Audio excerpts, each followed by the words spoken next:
support the Prevent Cancer Foundation. The Prevent Cancer Foundation is the only nonprofit in the United States that solely focuses on cancer, prevention, and early detection. Each year, more than 1.6 million Americans alone are diagnosed with the disease, and more than half die from the disease. However, research shows that up to 60% of the cases and more than 50% of the deaths are preventable with what we know now. The Prevent Cancer Foundation focuses their efforts in research, education, outreach, and advocacy, with over $138 million invested over 29 years.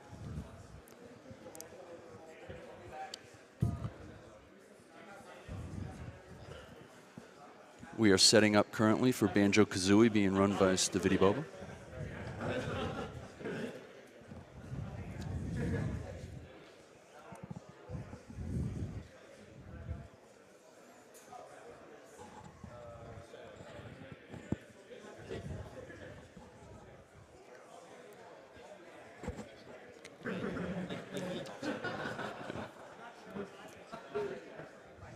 Just to plug one of our sponsors, Turtle Beach transforms your gaming world with a selection of cutting-edge technologies, creating a product that completes your high-definition gaming experience and puts you a step up on the standard headset competition.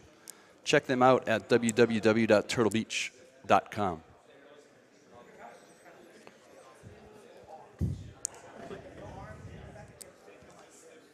I'd like to mention our Humble Bundle. Check out the Awesome Games Done Quick bundle on humblebundle.com. Play what you want for up to 9 games, a Twitch Turbo subscription, a subscription to XSplit Premium, and exclusive merchandise, all while supporting the Prevent Cancer Foundation. That's www.humblebundle.com.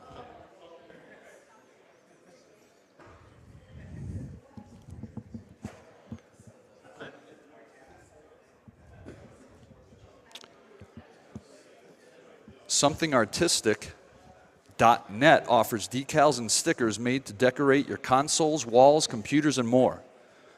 $2 from every special decal sold this week is being donated directly to the Prevent Cancer Foundation. You can find all their decals, including some designed just for AGDQ, over at decal.ly.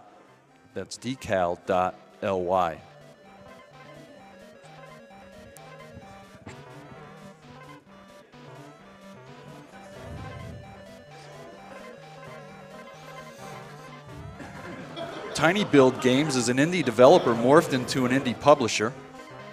They partner up with indies across the world to help better their games as well as develop games themselves.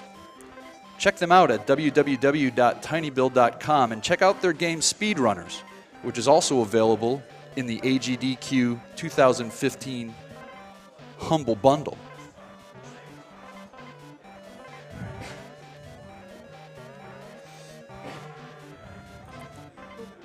Huh?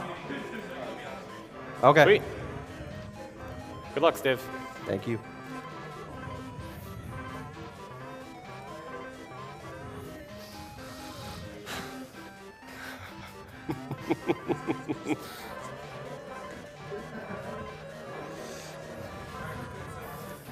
All right. 3, 2, 1, go. All right, so first things first, I'd like to give a shout out to Michael Boland. Happy birthday to you. Oh, you're funny. So I'm Stivitybobo. This is Banjo Kazooie, 100%. We were supposed to do any percent, but my TV, my PAL TV, broke on the way here, so we can't. Yeah, the PAL TV is required for the run. That's okay. I'd rather do 100% anyway. It's my fort. That being said, a huge shout out to everyone that did donate for the 100% incentive. It's really been a lot less stressful to deal with it.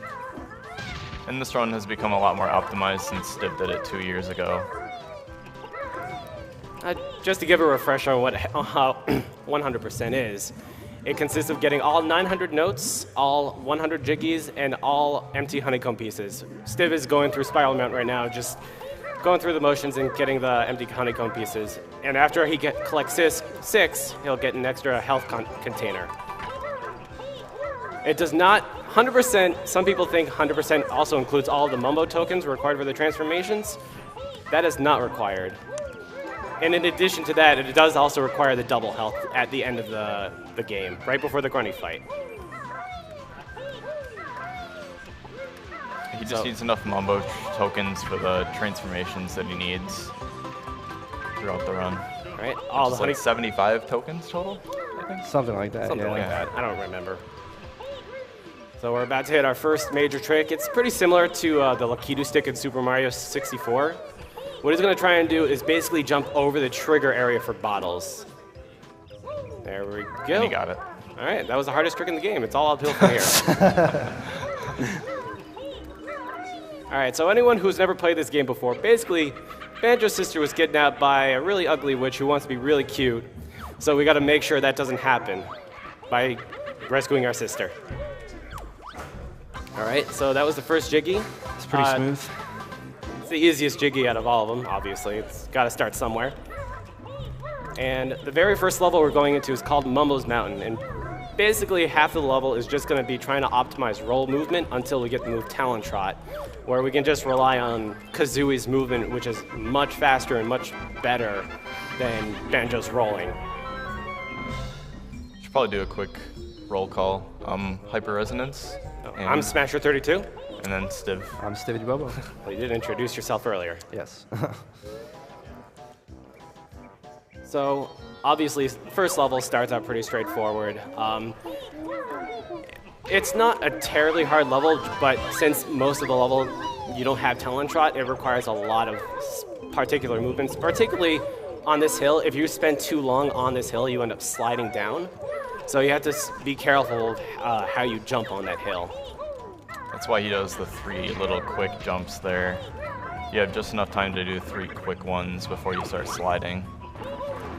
And the reason he talked to bottles there, for those that haven't played the game before, it's unlike Super Mario 64 where you just start out with all of your moves. You actually have to talk to bottles every time if you want to learn a specific move. And the move he just got was Beak Bust. Beak Bust. And now you're actually supposed to transform into Ticker the Termite for this part.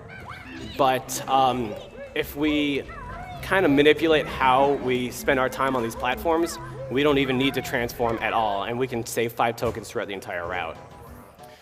The basis for that is every time your shadow touches the ground, it resets your slope timer. And you have like 1 to 1.5 seconds or something like that before you start sliding on the ledge. And when you jump off of the platforms there, your shadow touches the ground and it resets, and you can just keep jumping without sliding down. It allows you to get that Jiggy without the transformation, skipping 5 Mumbo tokens. So we just talked to Bottles the second time. I got probably the best move in the game, Talon Trot. Notice how we don't have to do all that fancy roll movement, and we can just kind of rely on Kazooie's movement. By the way, if you notice every time we jump, you hear a little bit of a Kazooie noise. Get used to it because that's the most optimal movement in the game. Yeah, if you start jumping at any point, it's always slower to it's always slower if you stop moving, because you'll notice that he does a little slow down for 1 or 2 frames there. So you always want to keep jumping. So that right there was not Donkey Kong, but Conga. We actually had to hit all the orange platforms with oranges. We're going to go back for the 3rd one just because of optimization. But we did give that little monkey Chimpy his orange, so we got a Jiggy for it. And the 3rd move we're learning is Egg Shot, where we can shoot eggs from Kazooie's front or back. And now we just have to defeat Conga. And this is actually a hard part coming up. Can you get the shot? At least you hit him. Almost. Too risky. If he were to try and make that and he didn't get it, the cutscene would trigger and he would immediately just fall. And if he's not on that top platform, he would have to go all the way back up.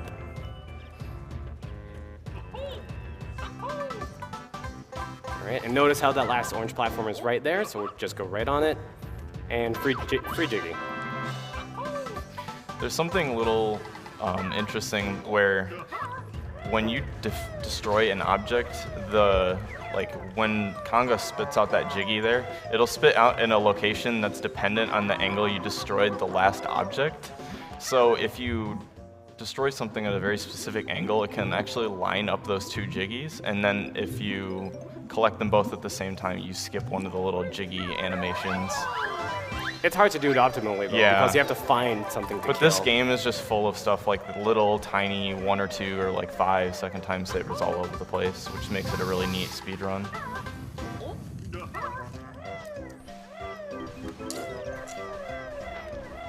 Right.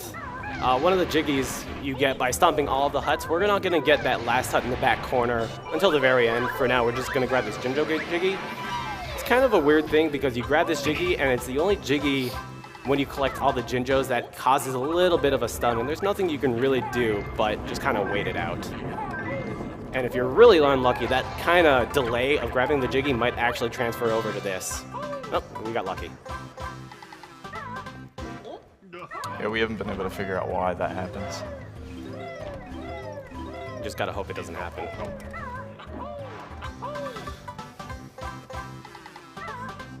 Alright, and we are actually going in Mumbo's hut here. We're not gonna transform, and in fact, we don't even wanna wake him up because that is actually a notable time sink, maybe 3, 4, 5 seconds. Don't wanna wake him up, it's rude. That's just about it for Mumbo's Mountain. Pretty short level for an introduction. That was actually pretty smooth. Wasn't too bad. Yeah, that was good. Alright, just gotta finish. Then he's going to use this slope glitch again here to get this Jiggy without the termite.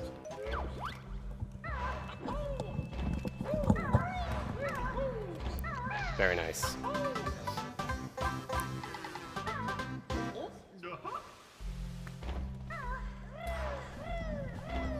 Just been told that we surpassed 113,000 viewers. So now if you remember from this game as a kid, you need notes to open up these doors to progress through the lair.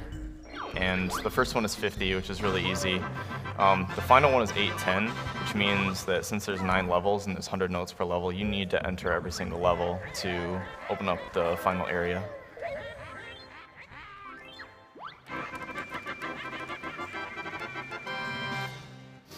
So the second level is Treasure Trove Cove, and people that are learning this game typically consider it one of the hardest levels to learn because it has a lot of fine-tuned flying movement. And flying is not the greatest in this game. It's very mechanical how it feels, as opposed to a game like Banjo Kazooie, which is a lot more fluid in its flying movement. Yeah, same with swimming in this game, too, is not as fluid as in Tui. And something that a lot of people didn't know as a kid is that if you hold R while you're swimming or flying, you actually turn like a lot faster. And that's something that completely blew my mind when I started like actually speedrunning these games, because I never knew that as a kid. Probably because I didn't know how to read. I know Bottles tells it to you, but no, he doesn't actually. He doesn't tell you. He doesn't Oh, tell you I at all, thought and it's not in the instruction manual. So you were just supposed to know that somehow. Don't ask how I figured that out as a I thought kid. Bottles told you, and I couldn't read, but No, I swear he never the tells game you. developers just didn't want you to know.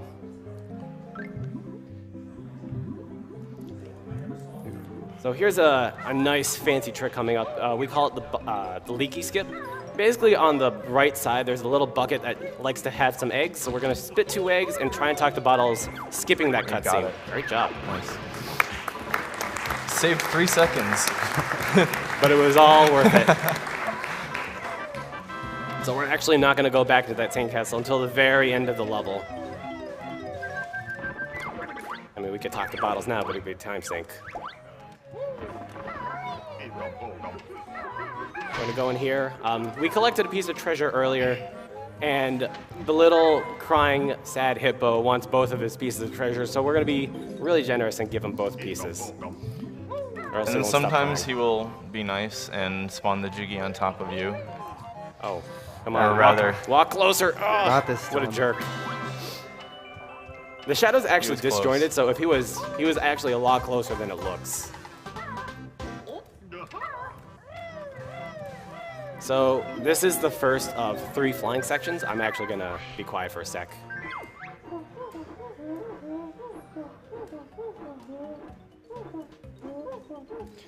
Oh That my was god, very, that was very so specific. close.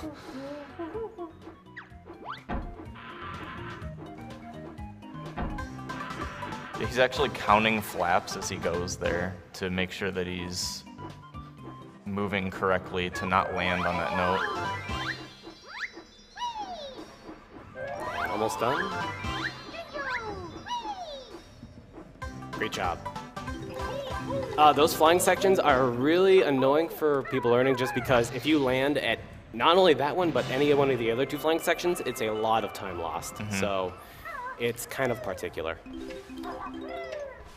And it's really important because each Jiggy, every time you collect one, it's like 5 seconds to do the little dance. And I think you probably skip like 30% of those dances throughout the game. So if you get those, that's multiple minutes that you're losing just to like collecting stuff that you're supposed to.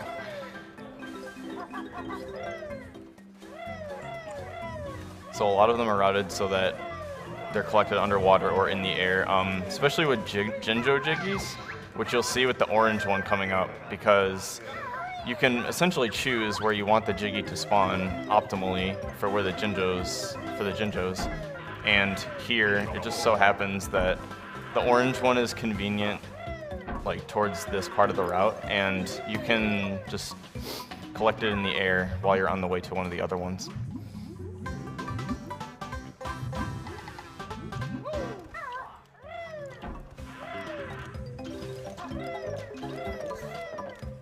So this is the second flying part coming up. As Hyper mentioned before, you can kind of manipulate where the Jinjo Jiggy spawn position is. So what we're gonna do is we're gonna collect this Jinjo, swoop down and grab the Jiggy, and then grab that one later. Oh, that is so Yeah, hard. that alcove right there is the most dangerous one. You kind of have to do like a little dip down and let go of the control stick so that you don't like keep diving, and that's what usually makes you land. Nice. So that right there, when you're entering or exiting Talon Trot, usually when you're exiting Talon Trot, you don't get interrupted by anything impeding your path, and that includes water, so you can just kind of do a quick dive to the bottom. And meanwhile, Civ just kind of jumped inside an enemy and killed him from behind.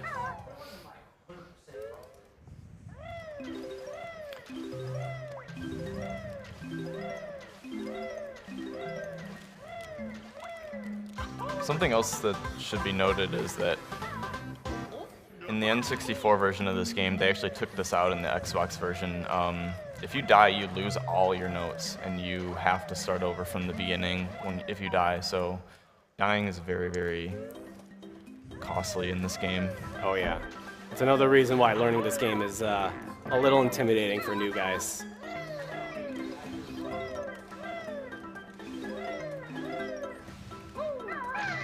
So those X's he's been stomping, once he stomps all the X's, he does get a Jiggy, but just because of how it's routed, it's conveniently that they're all pretty much on the way.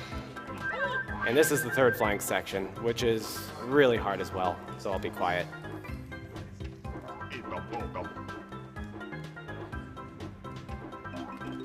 Nice.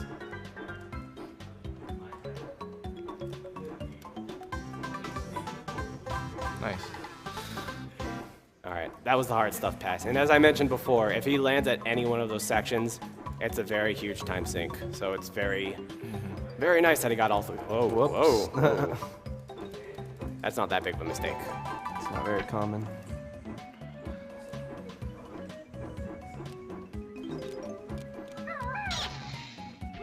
Oh yeah, sometimes that'll happen where the X won't register with the crab there.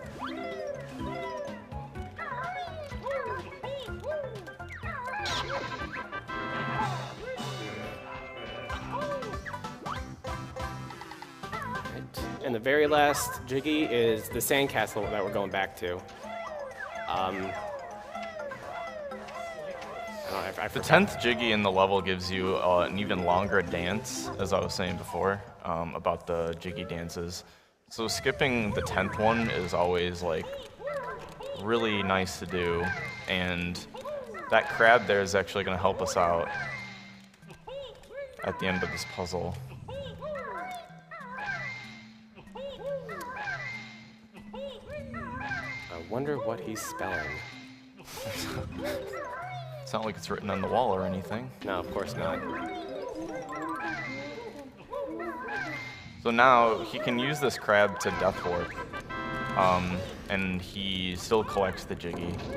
I have more health than I was planning to, so push him There we back go. a little bit. Yep, he got it.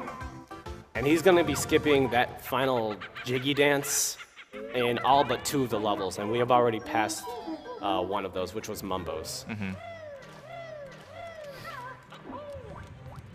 It's actually possible to skip that one too, with a really, really precise trick. If you actually get damaged by an enemy on the exact same frame that you collect the Jiggy, it skips the dance, but it's way too hard to go for in a run like this. Oh, get out of there. That grunt likes to get in the way, yeah.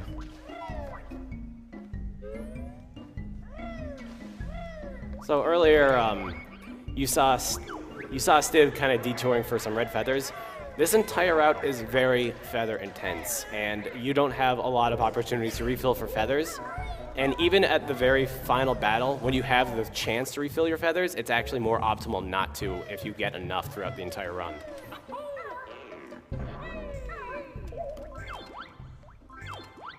And this level, Clinker's Cavern, I'm sure a lot of people who've played this game have a lot of fun memories. Of drowning. Of drowning. Nightmares of what the heck was all the way at the bottom. Remember how I said I didn't know how to hold R? Yeah. Yeah. As a kid, I would always like get stuck, and my like God. I couldn't collect everything down by the anvil. It would just, oh, It was just nerve-wracking. it was. And then Stiv just makes it look extremely easy. Don't jinx it.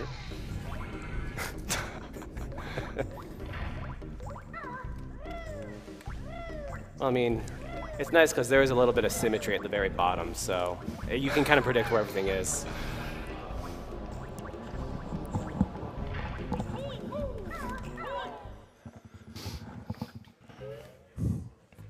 I want to thank teenagers. This level is very cycle-based, and this jump right here that he's just did actually lets him get a faster cycle on entering Clanker with the tooth. So I think every cycle is just about 10 seconds. That's why this level is usually like you go really fast or you go really slow because you miss some cycles. Teenagers donated $25. Banjo is my favorite game, so I guess now is the time to donate. My father currently has liver cancer and has had to be shocked out twice, but it keeps coming back. And it's getting hard to see him go through it all. Thank you so much for this stream. It means the world to me, seriously.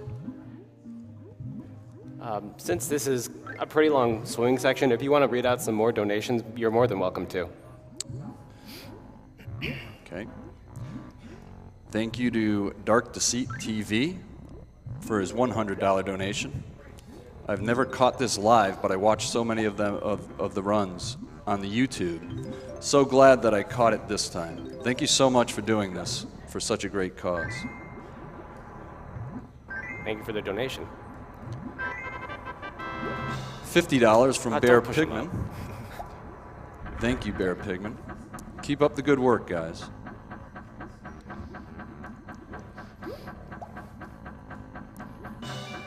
So after all this swimming, Stiv has actually been able to collect some air bubbles, but he still runs the risk of drowning. He should be okay though, especially if he grabs his last bubble.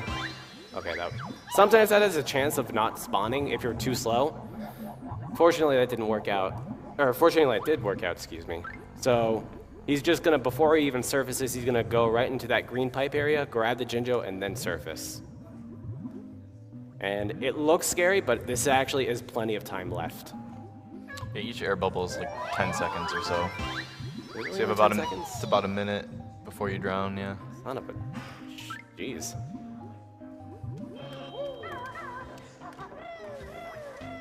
And thanks goes to K30 for his $500 donation. It's AGDQ time again. Guess I'll be missing out on some sleep over the following week. Keep being awesome. Greetings from the Netherlands. All right. That was the success of the jump at the beginning, as well as basically you have to have perfect movement everywhere to make that cycle right there that he just did. So that's really impressive.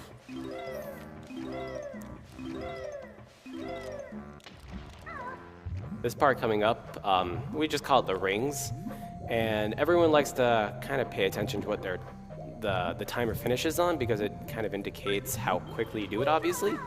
A good time for this is finishing with around 22 seconds left. I think it might be possible you get a 23, but I've never seen it before. Not in a real, not in a legit run, but yeah, it's possible for sure. I hear you.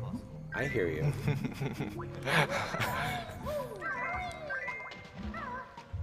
So this looks like it might finish with 22 seconds. It should be, yeah.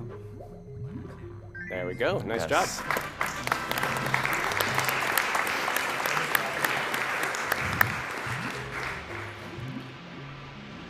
This run has been going swimmingly, by the way. I'm sorry for that. With that, I'd like to thank Jonathan and Bill for their $250 donation. Lost my mom 3 months ago, today, to cancer. Have also lost 3 grandparents to cancer in my lifetime.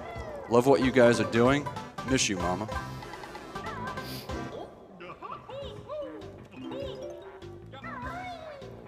So the interesting thing about Clanker's movement is that it's all routine. In other words, you can pretty much predict the movement if your movement, I'm sorry, you can predict Clanker's movement as his going up and down movement if you're kind of ideal with your movement as well.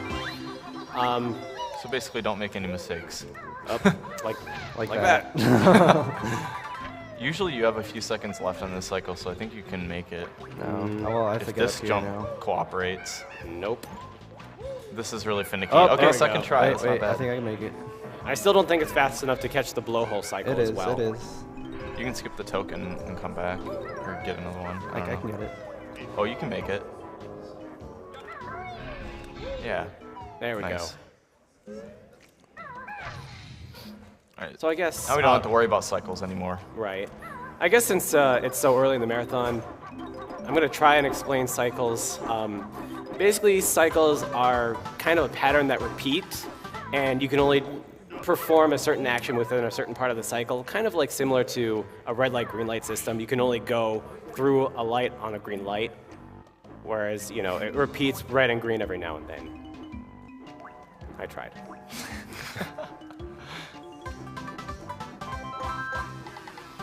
But if he had missed that, then he would have to wait 10 seconds more for the blowhole to open again. So that's why cycles are so important. So even though he learned the move that gives him invincibility, he really doesn't need it here. He's just going to run through and not get hurt. Supposed to get those notes, but And you get him on the way back. There you go. Yep. There you go.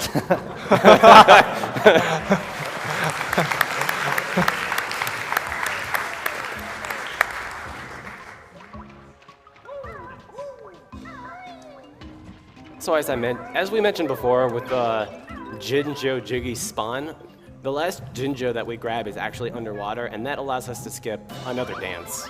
Keep in mind that each of these dances, with the exception of the very last Jiggy you grab, is 4 seconds, so it does add up over the course of a run.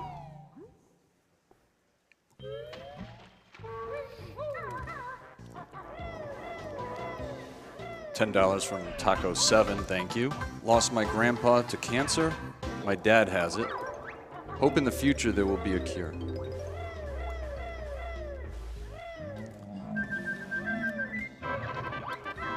There we go. And $100 from Reaver. Thank you. Hey guys, always a great event and enjoying it very much. Thank you for the great time with awesome people and to the organization that made this all possible. Greetings from Germany. Thanks for the donations. So now he has snippets coming up here. And the Jiggy is going to spawn in the middle of the room right where those lights are coming from there. And what he wants to do is get onto the Jiggy while it's spawning. So he's going to poop eggs. And Get there. he got it. Nice. He got it. That's good.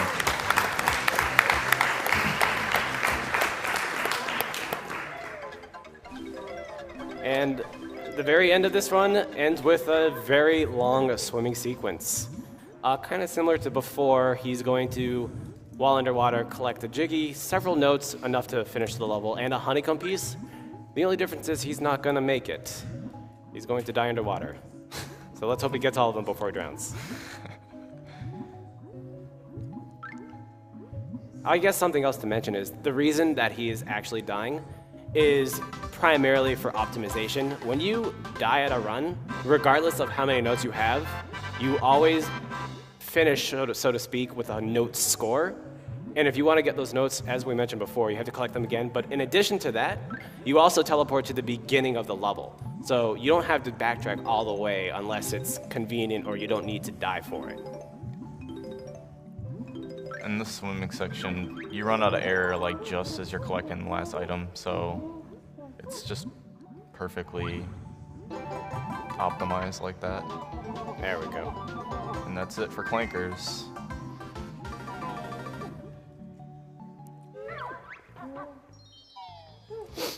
Would like to let everybody know that we reached 400 Twitch subscriptions since the start. As a reminder, Very nice. 100% of the revenue goes to the Prevent Cancer Foundation from these subscriptions. So thank you very much.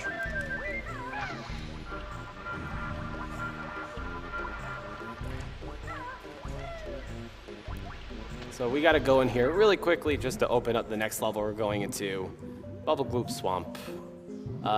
Anyone who's played this game as a kid might remember Mr. Vile, the greediest crocodile of all time. So we'll get to there. We'll explain it when we get there. So look forward to it.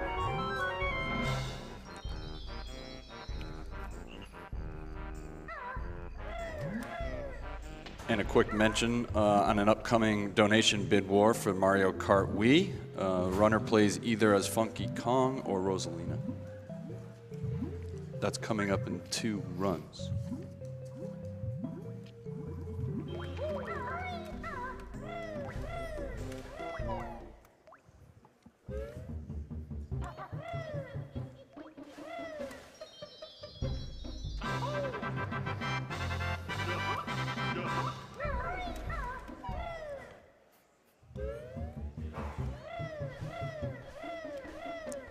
By the way, that little fish in the corner, for those of you that have played this game, you can actually kill that fish. There are a lot of things that deceivingly you think you can't kill in this game, like the shark, the shark in Treasure Trove Cove, or the snowballs in Freezezy Peak. That they can actually be killed, and you can get health for them. It's kind of silly. The developers intended you to use the boots to get over here. The wading boots from Bubble Gloop Swamp to not take damage, but you can just kind of slope glitch across the pipe and make it across with minimal damage and open up for ZZ Peak without the boots. Save some backtracking. So occasionally, I guess something else to mention is occasionally Grunty will talk to you as you're traversing through Gruntilda's lair, kind of the overworld in this game. Probably right about now. I don't think she'll talk yet. Oh, did she already talk? She'll talk when I leave the Oh, level. I missed it. Oh, man. She talks in patterns, so you can kind of predict when she's going to talk based on your movement. Nice shot. This level is primarily routed based on these crocodiles right here, because you have to feed them in a certain order. So it's fastest to complete the level just by accessing the areas that those crocodiles are in the order that you have to feed them.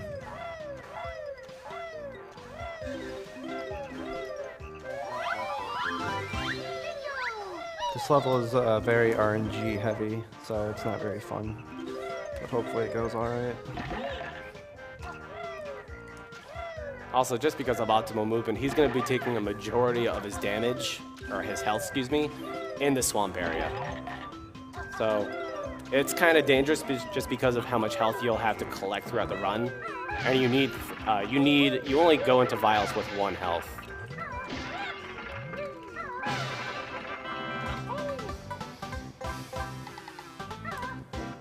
Thank you for the $50 donation from Knife Buddy.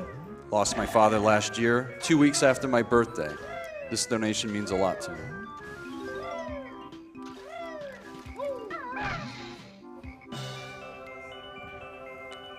Now we gotta collect that Jiggy before time runs out. And while we're collecting that Jiggy, we're gonna be collecting pretty much everything else in its path, including feeding this guy.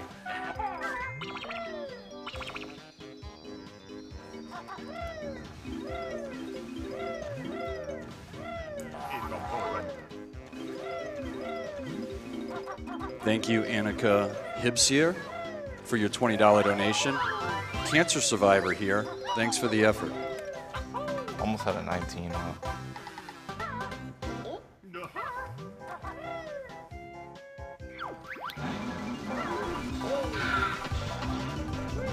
So It's convenient to do the flibbits here now because they give you health every time you kill them, and you're low on health at this point. There we go.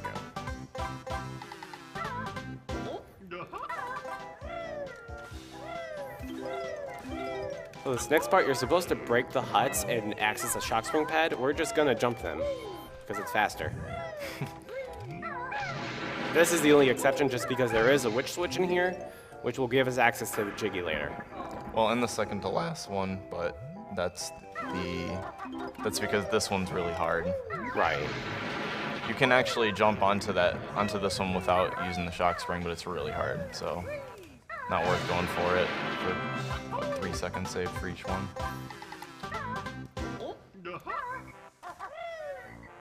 We have a nice, generous donation from Kevin Wurst. Uh-oh, Dragonfly. I think You yeah, are got all it. awesome. Thank you, Kevin.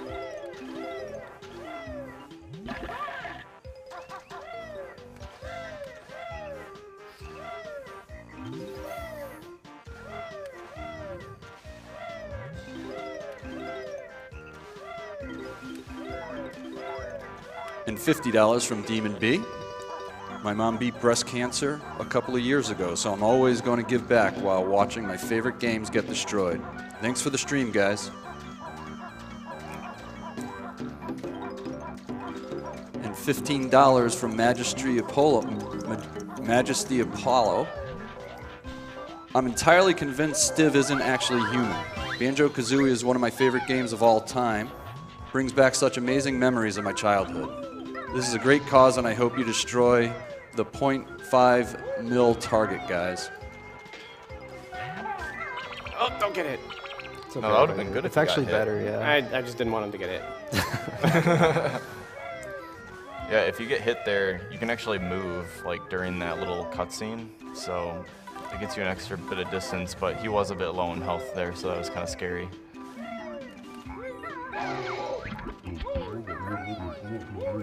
Thank you, Eli H., for your $50 donation. Banjo Kazooie is my favorite game of all time. I love Come on, what a jerk. he loves seeing it at AGDQ. Good luck to Stiv on the run.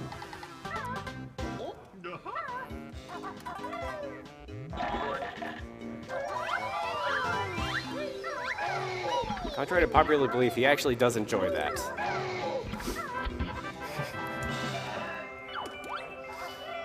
Okay, usually I write down the combinations coming up here, but How about this? You want to do first 4 and I'll do last 3 for remembering? Because he should be able to Sure, do that's 5. fine. use my memory. That's a good pattern. Usually as Stiv is reading them off on stream, he's like, no, yes, or no, depending on how good they are, and that's just like, if the turtles are more spread out, it takes longer.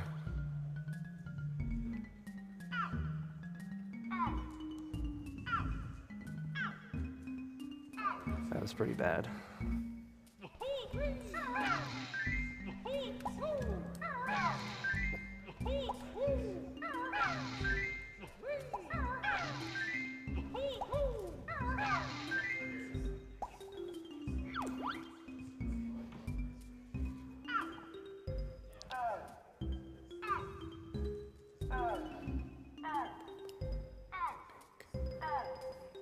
Oh, okay.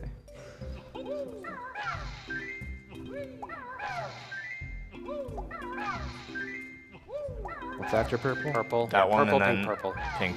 Pink? Yeah, pink and then purple. Yeah. I thought you were going to get first 4. No, I thought you said last 3. All right. This is a it co-op worked- speedrun, It guys. worked out then. Team effort. Woo! Don't give me that.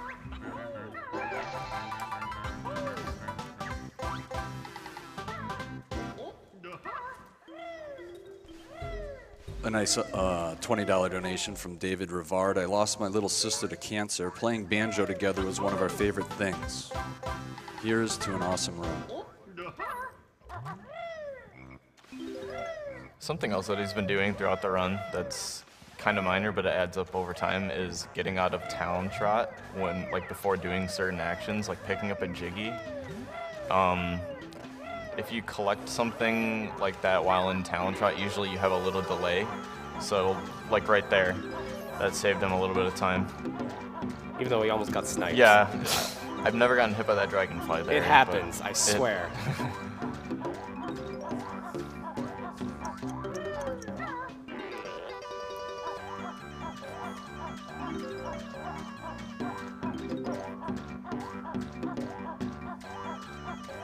And now he has another timer jiggy where he has to cross a thin platform that I'm sure a lot of people have fallen multiple times in their childhood too.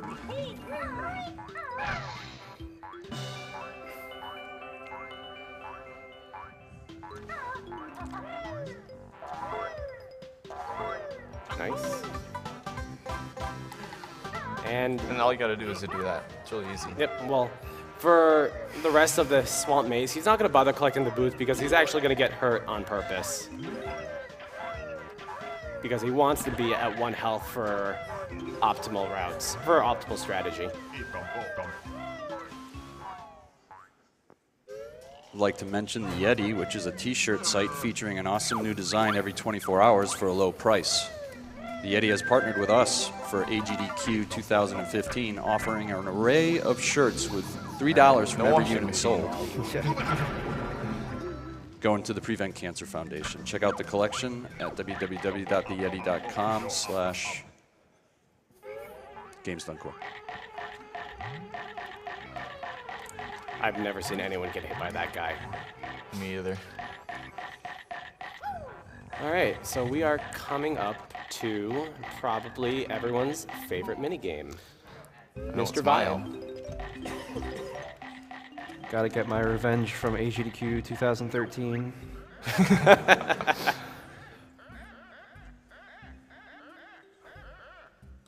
So, just to explain a little bit about what's going on, you might be wondering why he's not collecting any umblies, and he's just losing his lead right now. Well, Mr. Vile has a mechanic in this game called rubber banding. You've probably heard of it before in Mario Kart anything. Typically what happens is the further ahead you are, the faster that Mr. Vile will go. But the further behind you are, the slower Mr. You Vile can will actually go. see it, like. Yeah, you can notice actually how he's you can slogging see it as along. he gets more. He's just gonna get faster. Oh, get them, And then get the them. third round, he starts flying across the room really fast. So we kind of take advantage of that and get all the feathers and eggs and the Momo tokens and the notes we need before we kind of take this seriously.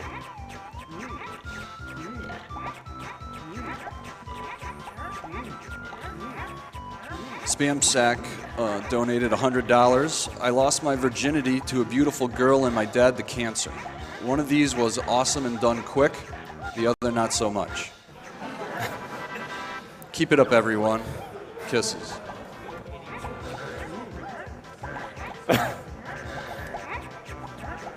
Oh my god. So these yellow things are popping up right now called grumblies. We don't want to eat those until the third round at a certain point. If we eat them, then the croc will just kind of be grossed out and not move for a little bit. Usually the general strategy is to go for the ones that Mr. Vile is going for. Usually that's more of the third round strat. In this round and the first one, they're not as difficult.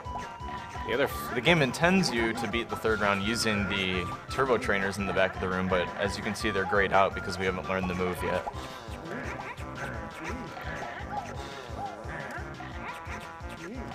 This looks like he has it in the bag. Good.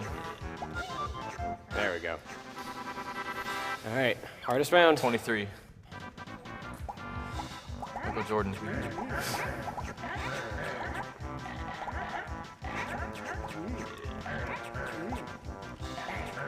Notice how the top center of the screen is alternating between the red and green or yellow guys. That means that's the ones you have to eat right now. Then I have to eat the red guys. Red Yum Blues. It always switches every 10 seconds too, so when the timer approaches the 0 or the 10 mark, he'll know when to go for a different color.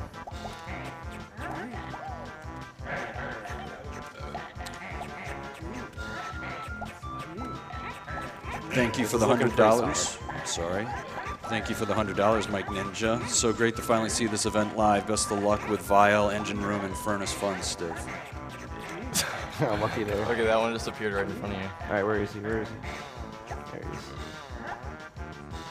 Circle, circle, circle. Yeah. You Good got job. your revenge. There you go.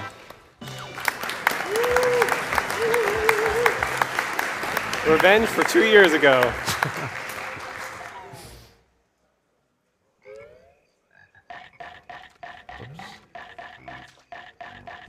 And we're actually going to finish this level as the Croc. And we're just going to grab everything else right here, and then we're going to do another Death Warp.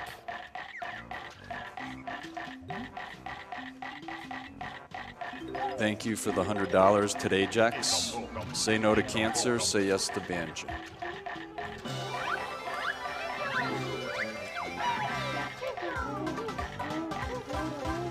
Come here, you. Oh no, don't get stuck. Okay. There we go. Wait, can he get stuck? Yeah, he can get stuck up like really high, and you have to Oh, like. that's not stuck. Is it? Yeah, No, it he. is, yeah. Yeah, That's it's so- happened to him before. Ugh. That's never happened to me. So unfortunately, we're not allowed to stay as Croc for the rest of the game, as cool as that would be. So we have to be forced to transform back into Banjo.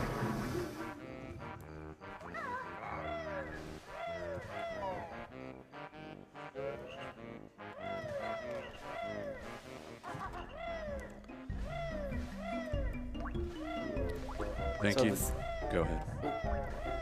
This next jiggy we're gonna get, you're actually supposed to drop through from the ceiling. Instead, we're just gonna walk along and jump on top of the hat and then slide in.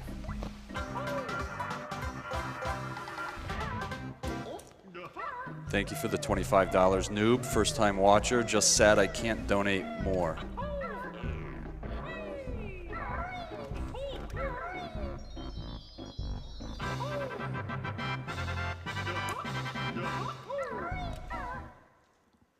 And thanks goes to Mr. Professor for $50 donation. I absolutely love the speedrunning community. Good luck, everyone.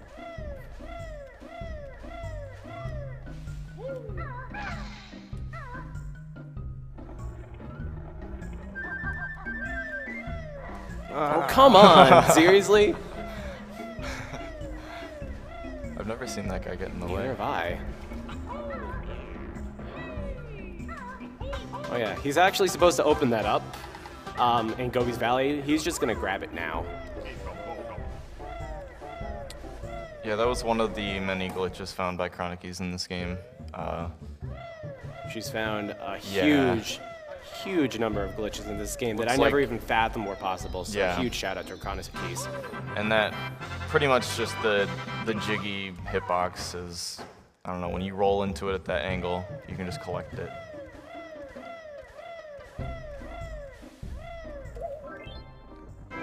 I guess just to elaborate on the whole Chronicies thing, she's actually one of the reason any percent does exist. If you were to complete the game traditionally, any percent would only require 810 notes, and I think it's like 94 jiggies, Yeah. which is almost everything in the game. So since you are able to skip the very last door in the game, you drop the jiggy requirement by another 25.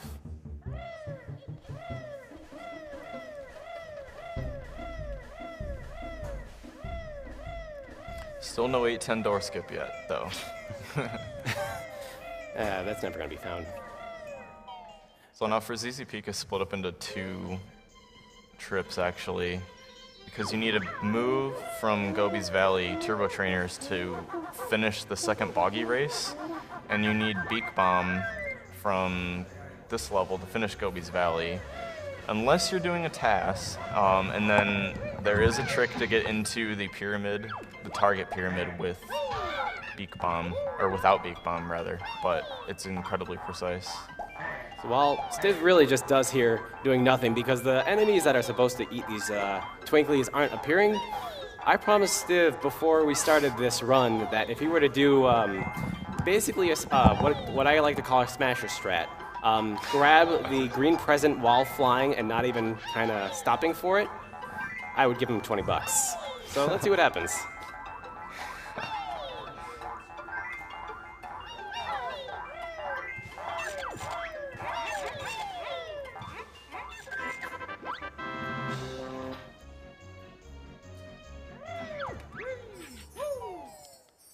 Thank you for the $80, Geronimo GC.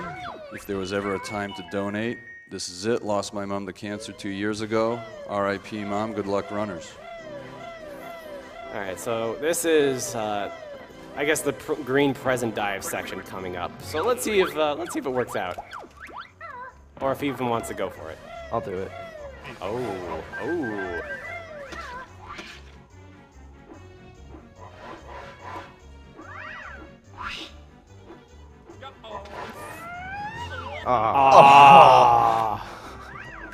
Maybe next Almost time. had it. That was close. It's actually a lot harder than it looks because that green present has its own floor, so you can kind of land on the present and then just exit flying. Don't ask why I go for it. Because if you find a strat, you always want to go for it yourself, because it's your strat. I can't help it. It's such a fun strat. So that's all that this trip is for ZZ Peak. Just getting the presents, riding the sled to get the boggy jiggy, and then giving the presents to the kids, and learning Beak Bomb. And since we will be making a second trip here, there's no point on collecting any of the notes. Right, because every time you exit the level, you have to just collect them all again. Early Christmas, or late.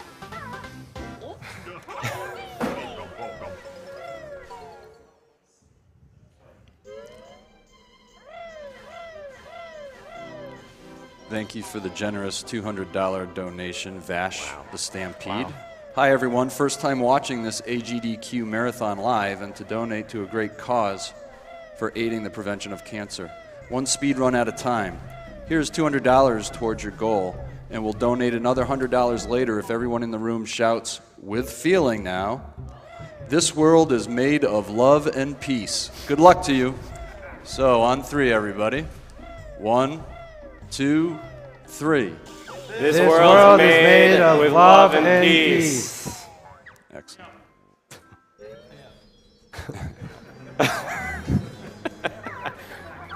Okay, so Gobi's Valley. I mentioned before that people learning this game think the hardest level in this is, or hardest level in this game is Treasure Trove Cove. Gobi's Valley, in my opinion, is incredibly difficult because we have to manipulate the camera for these. And we're going to be doing that almost every time, because every time we enter a ring and then enter a loading zone, the ring position resets. Yep, it goes back to that original spot there.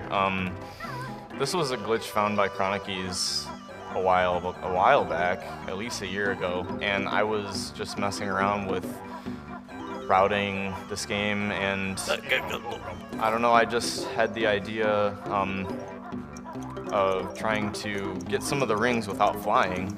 So I found that you can actually do that, and it ended up being faster. The other trick in this, sorry to cut you off, is the Gobi clip, where you attempt to clip through a wall via beat barge. The question is, oh god, it's not easy. Oh, come on.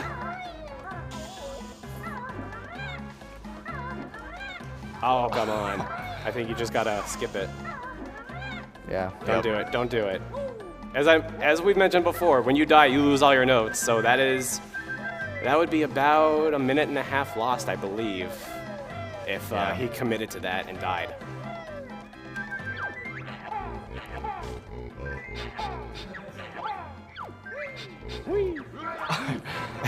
I'm surprised you got that jump. What? Whoa! What is this? No. Oh my god. There's a very That was small so close to margin dying. where he wouldn't be able to flutter out of that and actually die. So I think that caught all of us by surprise. Oh my god. I've never seen that happen. That was so cool. Do it again.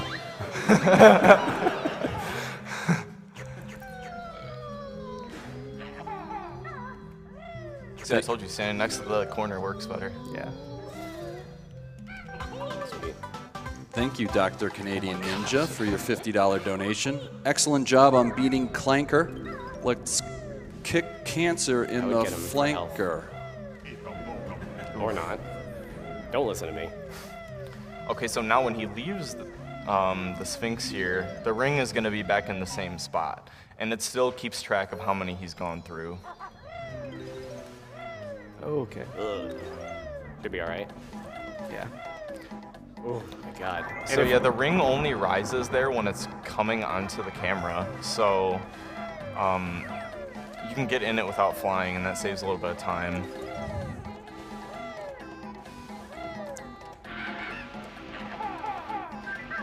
Oh, okay. Sometimes that happens. Yeah.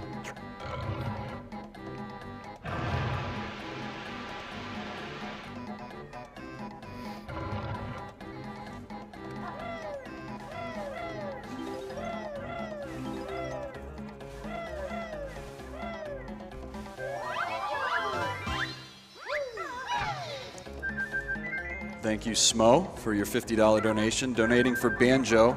Thanks for getting jiggy with it for such a great cause.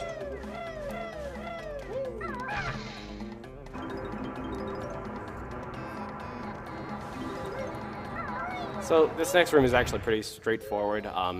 Just match the tiles with the other tiles. I actually did want to give another huge shout out to Grant Kirkhope for the music in this game while he's doing this puzzle. Last year we had a great opportunity to speak with Grant Kirkhope. He was able to call in last year. Anyone who's tuning in for the first time, I actually recommend finding last year's. It's around during Mad Monster Mansion, I believe, when he makes the call.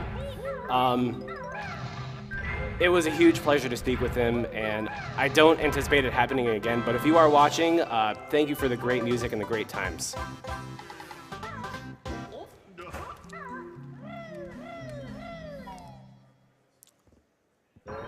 Thank you, Ian and Caleb, for your $50 donation. Great event, great cause. The kids and I enjoyed donating and watching. Keep up the great work, and good luck. And run, runners. Got it. Wow. That was on purpose, by the way.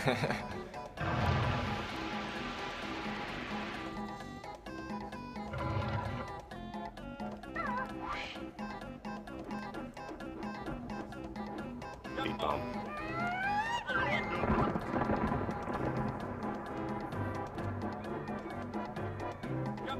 Is that gonna hit?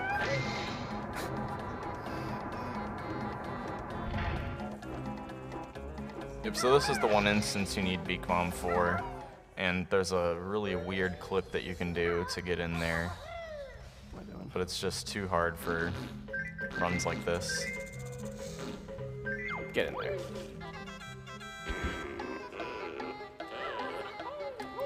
That was... I guess his jump was canceled by the moving platform. Nope, sorry.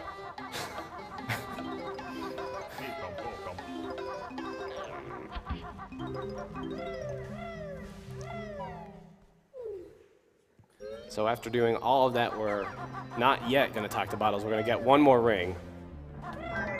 We still have one more to get, I believe. Yep. Yeah, one more. So after all that, now we're going to talk to bottles, refill our health, and learn how to use the Turbo Town Trots. Turbo Town Trainers, I'm sorry. Speed shoes.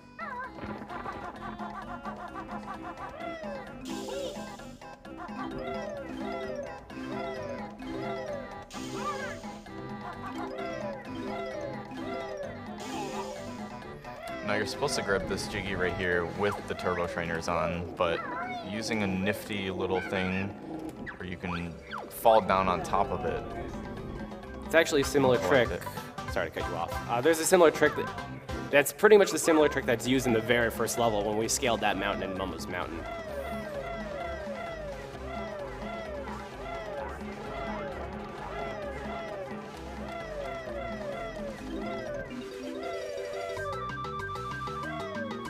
Now we're gonna jump all the way over here, and we're gonna free Gobi, who is now forever in our debt, and we're gonna take full advantage of that later. A very generous $200 donation from Valestra. Hi, I hope cancer would be as easy to fix like the awesome players clear the games. I wish you all the very best. Together we will defeat cancer. Normally you're supposed to get that honeycomb while you're in the air, but That's what's faster. that, grabba? No, that's a Slappa will knock you up there if you time your backflip right. Grabba is the hand with the jiggy.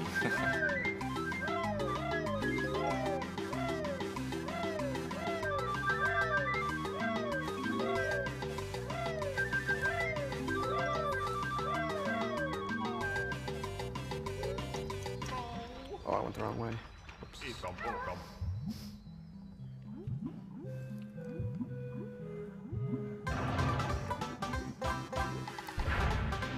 They want him. They want him so badly. I've lost a run to dying to one of those Oh, before. I think everyone has. Those are annoying. I was right next to the jiggy and I died.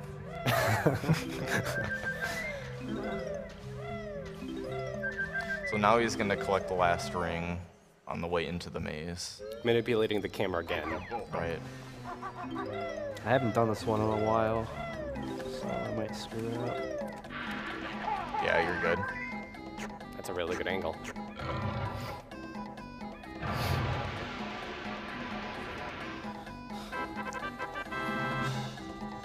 Oh, shit.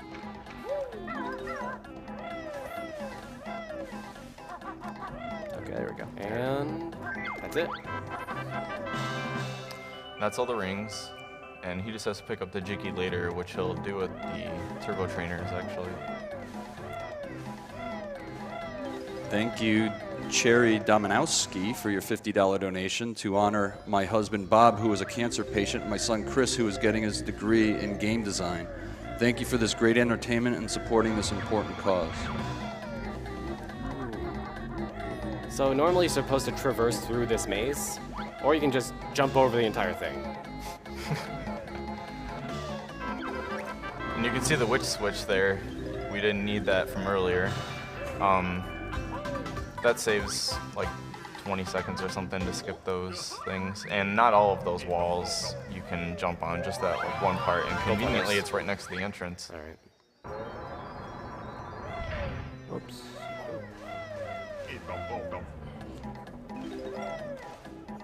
Thank you, Lachlan, for your $10 donation. I just lost my mother to cancer 2 days ago, and I'm super happy seeing you guys supporting this cause.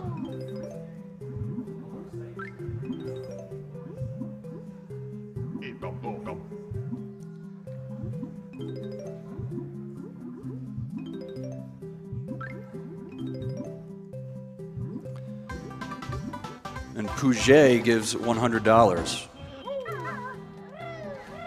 Here's to a great start to one of my favorite events of the year. Work productivity at Twitch always hits a yearly low during AGDQ. But we are willing to sacrifice for such an amazing group of people. Kappa. So everything's pretty much done now. He just needs to do a little cleaning up and go stomp on Gobi one more time.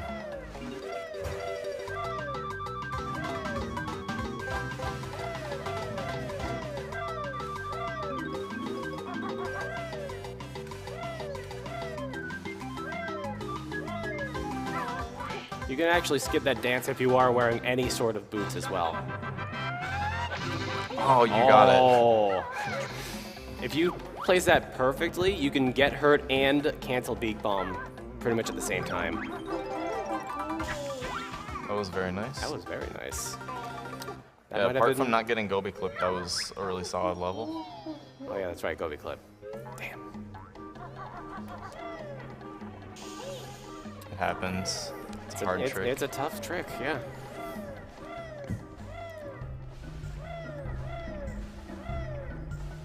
So the next couple of minutes are actually going to be spent opening up Mad Monster Mansion. It's a very, very long path to take. So we have some time for donations if you want to just shout some out. Just run through them. So the first one is from Sour Spinach, $60, thank you. Hey Stiv, nice run. Great commentary by Smasher and Hyper so far. Thanks to everyone for the wonderful marathon, as always. Thanks, As Howard. always. As always. As always. You should be proud. And thank you, The Color Red, for your $50. I am currently fighting leukemia, and I am always so excited to watch AGDQ. Banjo is one of my favorite childhood games, and stay classy, you Stivity stud.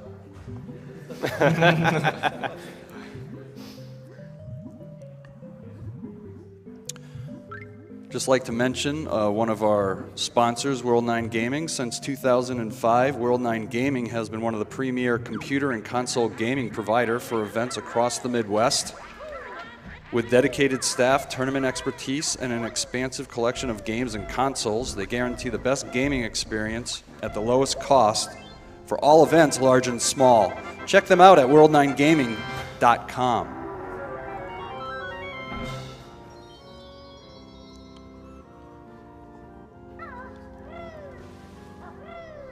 Goat Curie gives us $50. Thank you. It's not much, but it's going to a good cause.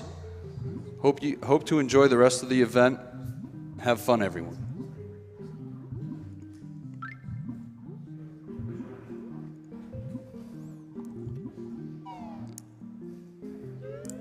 $20 from Chris Stoyer. Love what you guys are doing. I lost my father when I was 9. Cancer is a terrible thing, and glad you're doing this for a great cause. Keep it up.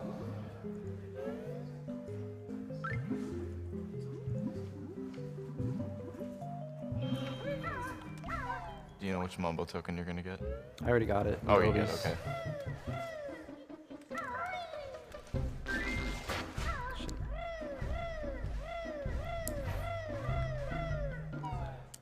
So we're almost done. So you can read one or two more donations if there's some more coming in. Yeah, here's a good one. CMSVG gave us $50. Thank you, Sam. Hey guys, lost my wife this past June. She loved banjo speedruns, so here's some money for a great cause, a great game, and a great runner.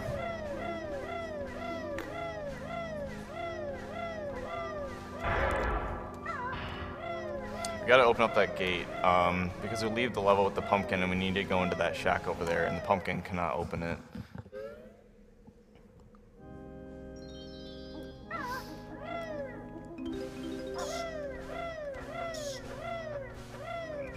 $250 from istthereanydeal.com. I hope I won't fail too many exams because I know I'll be watching your streams instead of studying. Keep up the good work. Thank you. So the beginning of this is pretty much just traversing through this grass maze, collecting some notes. This level doesn't have a lot of fancy tricks like the flying sections in Treasure Trove Cove or the swimming sections in Clanker's Cavern, but it is very input intensive, and it's very easy to lose a lot of time from very simple mistakes. Also, that bat stinks. Yeah, like a simple mistake like falling off the roof can cost you more than 20 seconds, so Also, you shout can outs break to pooping eggs. you can break a lot of these windows just by using eggs. Yeah, and they're saves a little bit of time.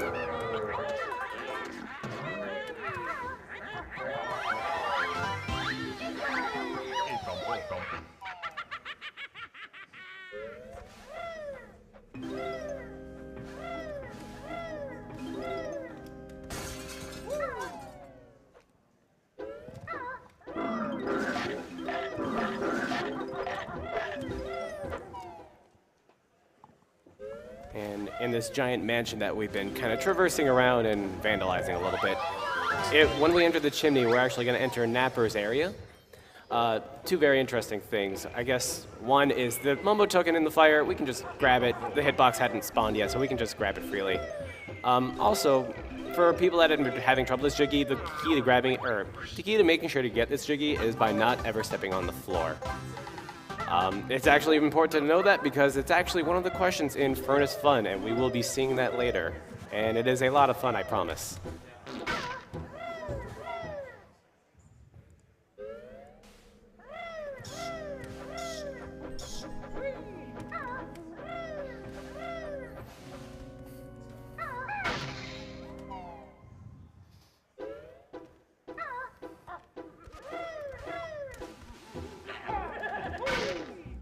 So you notice, as of right now, we only have 7 eggs. It's gonna be about that low until the Grunty fight. We realistically only need 3 eggs in Freeze's Peak Part 2, but we also need 5 eggs for the upcoming pot section. So we are very, very dry on eggs right now. We have to be careful on how we use them. And there's 5 required in Click Clack Wood to bloom the flower, and then I don't think any are required at all in RBB at all, or except for the boombox skip. That's so like 2 or 3 there. That's true, but there are a lot of eggs in Click Clack Wood Spring, so yeah. At that point, the egg requirement becomes a lot more flexible. So we kind of got a bad cycle here, so we have to kind of work around this little purple, I forget what he's called, ghost. Just because he's invulnerable, we can't kill him, and he can hurt us a lot. And he'll knock us off of the little guy we're riding called Tumblar, so we don't want to get knocked off. Not to be confused with the website. Tumblr. I kind of messed that up bad. And he made it work pretty well.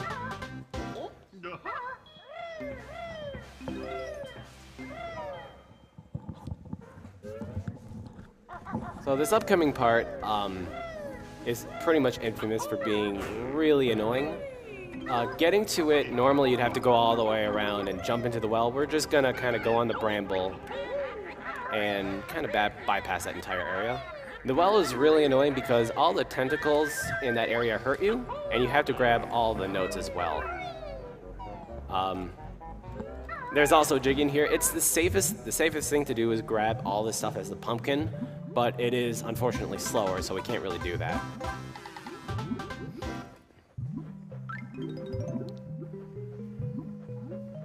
Oh, Oh, that was close.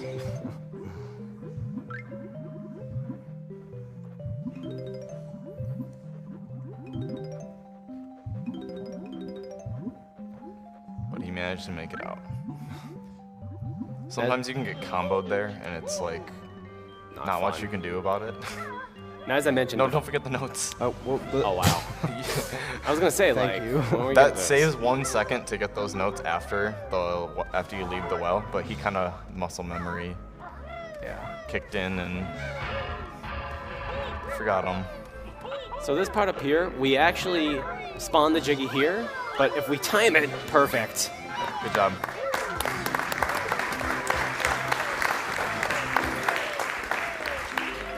Little fun fact, you can actually grab that Jiggy and then jump back onto the ground and then do the dance anyway. Yo, does he get to flap and jump in the water for it to actually give you the Jiggy before otherwise it'll just stay in your hand? yeah.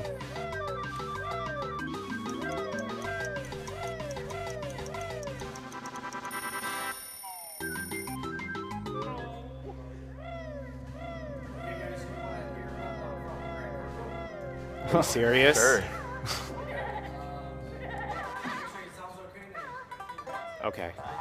Okay. Oh my god.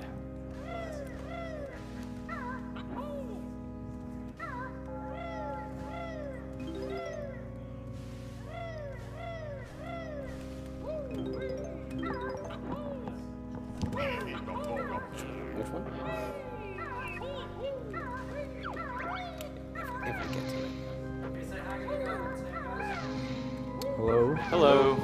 Hello, can you hear me? I don't hear anything. Hello?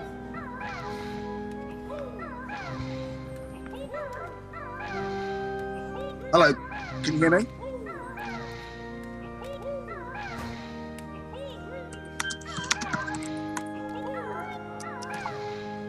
Hello, hello, hello, hello, hello, hello, hello. Anybody there?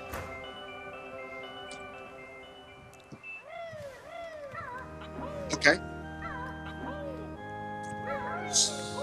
So while we wait for a developer to enter the room, I'd like to thank Jamie Hugh for a $100 donation. AGDQ, SGDQ helped me through some of the roughest parts of my life in the past 2 years, and now I'm able to work and I finally have enough money to donate. Although it's not a lot, it's the most I can give at this time. Thank you everybody for participating in AGDQ, SGDQ. Hello? Hello. Hello, hello, hello, hello. We hear him. Hello, Grant. Here he is. Hello, Mr. Grant Kirkhope. Hello, how you doing? Great, how are you? I'm very good, how are you? I'm still fantastic. I've got a bit of a cold, so I'm slightly more miserable than I am normally. Okay.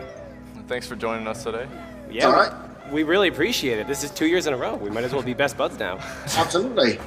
Oh man, how are you enjoying the stream so far? It's very good. I must admit that I was watching that bit with the organ. That took me ages to get that bit right. I had to make it so whenever you hit a key, it fitted the chord that was playing at the time. Oh, is that how it works? Background music. Yeah, Right? it was a pain in the ass. That was. I was wondering why the organ didn't sound right every time. Yeah, well, I had to tell the programmer Chris Sutherland that whenever you hit a key, depending where you were in the song, I had to give him a list of notes that he could play at the time. So the first bit would be C, E flat, G if it's C minor, then however it changed. So hopefully, whenever you hit the key, it should match the chord that's playing at the time. Wow, that's really cool. That's amazing, actually. It was a pain in the ass, but amazing. Just a quick bit of actually great Kirkhope trivia that was mentioned on somewhere on YouTube, I believe. You had a little bit of chime trying to get these pots to say thank you very clearly. Yeah, I know, that's my voice. I just recorded myself saying thank you and I just pitched it down. But Nintendo kept thinking I was saying fuck you all the time. I don't know. So I had to record it like, I don't know, 10 times and send it back and forth, and they kept saying no, no. And I was sort of saying, do you really think I'm going to say fuck you in a kid's game? It's just, it's the stupidest thing, but they just wouldn't believe me. So I had to do it like quite a lot of times. I had to really kind of go, thank you, really spit it out because they just wouldn't believe me. I mean, ironically, there's so many other things in Banjo Kazooie that they missed that were way worse than that. It's just like, it's weird. I completely believe that too. Yeah, no, it's true. There's innuendo everywhere. Oh yeah, lots of toilet humor. Yeah, I mean, like the fact that she's called Gruntilda Winky Bunyan. Does that not? Winky, like Winky in the UK means penis. Oh. So Winky Bunyan is penis bunyan. No one ever thought about that, did they? You learn something new every day. Yeah, that was a kind of funny thing we had done the Banjo Kazooie block. One of the guys, we used to call him Winky Boy, and that's why it got to be Winky Bunyan. But Winky is usually like a sort of a jokey, childish name for a man's private parts. So we thought Winky Bunyan was hilarious, of course, but no one got it except us. As we flush ourselves into Lago here. All right. Right. Oh man, it's so many years into this game and I'm still learning new things about it. Yeah, I mean, I forget most of it. It only comes back when I watch it. Is there anything, you just said it comes back when you watch it. Is there anything interesting, anything else interesting, maybe musically, that you can tell us about this game? Well, I like doing it. It was good fun. I mean, it's nothing. I don't think there's anything spectacular about it. I just tried to write tunes that were a bit catchy and a bit quirky. I was trying to not do the kind of Nintendo, really happy sort of slightly jazzy music. I wanted to make it a bit more quirky and oddball. So that was what I tried to do. I had no idea that people would still like it all this time later. Okay. Well, then that must mean you did a good job with it. So. Well, it's very kind. It really just amazed me that people still like the tunes like all these blooming years later. It's amazing. Oh yeah, me firsthand, I love these songs. I still listen to them, not every day, but I mean, I still love these songs. What would you think is the most catchy tune in Banjo Kazooie 1, the first one? I like Rusty Bucket Bay. A lot of people are saying Rusty Bucket Bay, Freezy Peak. I'm gonna say Gobi's Valley personally. You said your Wow. favorite was Atlantis, right? Yeah, you the made? second, yeah, but Yes. the first game, I really Right, liked right. Monster Mansion. I like that one, but Where You Are Now, I thought it was a great. I really like that tune. But like, I used to always think that the Click Clock Woods was the most kind of instantly hummable because it was so simple. Absolutely. Oh, for sure. Absolutely. But it's weird, like you've all just said different things. So I thought you'd all say Click Clock Woods, and no one said it at all.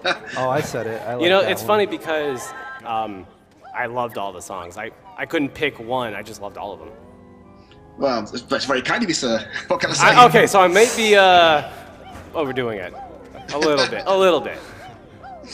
I know. I guess it's funny when like my son, he's 12 and he started playing Banjo Kazooie in the Xbox when it got ported across, and like it was weird. I'd looked at the game for such a long time, and like seeing him playing it, and like, it was just like it was the nicest experience to have. It's like putting on your favorite pair of slippers you haven't worn for a long time. It's like that. It was like really amazing to watch it, and for him to like it was great because I didn't tell him that I did the tunes for it at the start because I thought if he hates it, I don't want to tell him that his dad did it. I thought I'd just keep it quiet.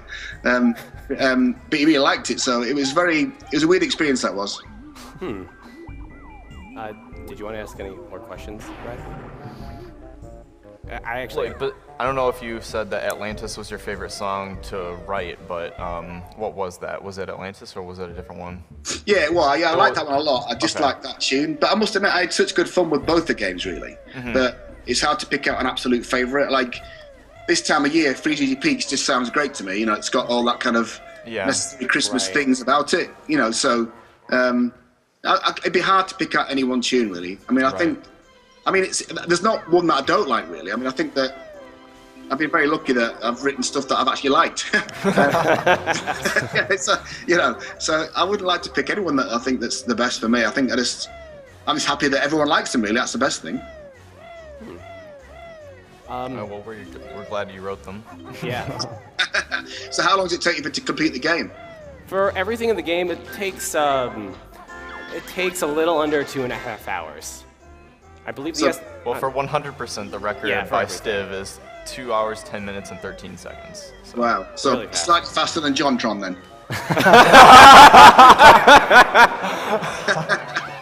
Just a little bit. And then for Banjo Tooie, it was for the longest time. It was just under 3 hours. Wow. Wow, very hard trick that Stiv just pulled off, by the way. But now it's down to like 45 minutes because of a recent trick found that lets you basically warp anywhere you want. Including really? the end of the game, yeah. So is that a bug in the game then still, is it? It's yeah. like, Well, yes, pretty much. it warps you to the last cutscene you watched with the glitch. So All right. if you watch a cutscene, you get to warp there, and it doesn't matter. It's crazy. But I was thinking back to like all the problems games have had this Christmas with being released that are pretty buggy and pretty bad, and like you can fix it all online. Like back in these days, you couldn't fix anything online. It was in the cartridges and that was it. You had to just send it in. You had to make sure it was as bug free as possible, really. I mean, to be fair, I feel like that's part of the charm of a game because you had to make sure the game was as complete as it had to be, and anything that was left in was just part of the game. Yeah, it was like we just, on Nintendo, like also if we made a mistake and they put the cartridges out, it would cost them millions of dollars to recall the cartridges and like fix it. So Right. you had to be like super careful that you didn't break anything too much. It was like, it was Yep. it was a big deal. That was back then. Games nowadays, they can just patch them, so like they don't really have incentive to spend more time on games. But these the N64 games were works of art and like master crafted because they just had to be, and they spent a lot of time on them. Yeah, I think that the working at Rare, that it had to be that way. There was no other way. It would cost you. And also Rare, the guys that ran Rare, the Stamper Brothers, would just say to Nintendo, "It's not ready. You can't have it," and they just wouldn't give it to them. No matter how much they moaned about it, we wouldn't hand the game over. So they had a lot of power back then. It's different these days. You get run by the big corporate companies that just kind of say, "You've got to hand it over right now. If it's shit, it's shit. We're putting it out, and that's it." The good old days. No kidding. Yeah. Speaking of the good old days, I want to ask you a question. Were you at all responsible for Stop and Swap, and why? I wasn't responsible for it. I knew how it worked, and it did work. it was just one of the ideas. I think I'm not sure how the game, but we're going to link it up to Donkey Kong 64 as well. That was a plan. So all the games would link together, but Nintendo wouldn't let us do it. So I had to take it. Okay. I was really curious because, oh yeah, sorry to cut you off really quickly. What you saw happen, there's a very small chance, I believe it's 1 in 40 chance that another transformation might happen. We were supposed to transform into Walrus. He instead was supposed to transform into a what? I'm sorry, a T-Rex. T-Rex. But Oh, there, really? yeah. And then Mumbo says like, "Oh, made a mistake or something." I'll save it for the next game. Lo and Yeah, behold, that it's was in the it. next game. I'll save it for the next game. Yeah. So is that in the N64 version, is it? Yes, it is. Yep. I believe it's also in the Xbox Live Arcade version, but I'm not sure. I didn't know that. It's things that you don't know really. So it's, because I mean I did try to test it. I played it to the end a lot of times because I mean I had to do it. Nobody else did it. I had to do it, but Okay. you still miss stuff. It's so easy to miss things in this game. Like, some people don't even know you can accidentally transform into a washing machine as well. That's Right. also a 1 in 40 chance. Yeah, Which is I what didn't know that either actually. exactly. That's what a lot of people were expecting to happen. Right. Well, I think it must have been because we were planning it to be in this game, but some of the stuff that didn't make this game made the next game. So. Exactly. Speaking of that, when's Banjo 3? Oh god. Oh well. I wish I knew. I live in hope. And we look forward to it. Well, I hope. Yeah. I mean, I don't know how Microsoft could do it if they wanted to do it. It's up to them. Well, I guess Who- Rare still owns the rights, right? So. Yeah, but Anything's Microsoft possible. own Rare, so it's up to Microsoft to make the decisions. Yeah. All right, Microsoft. Yeah, so it's up to them. So if they don't want to do it, they can do it anytime. Hey, you never know. We might get a sequel to Nuts and Bolts. I don't think you get that.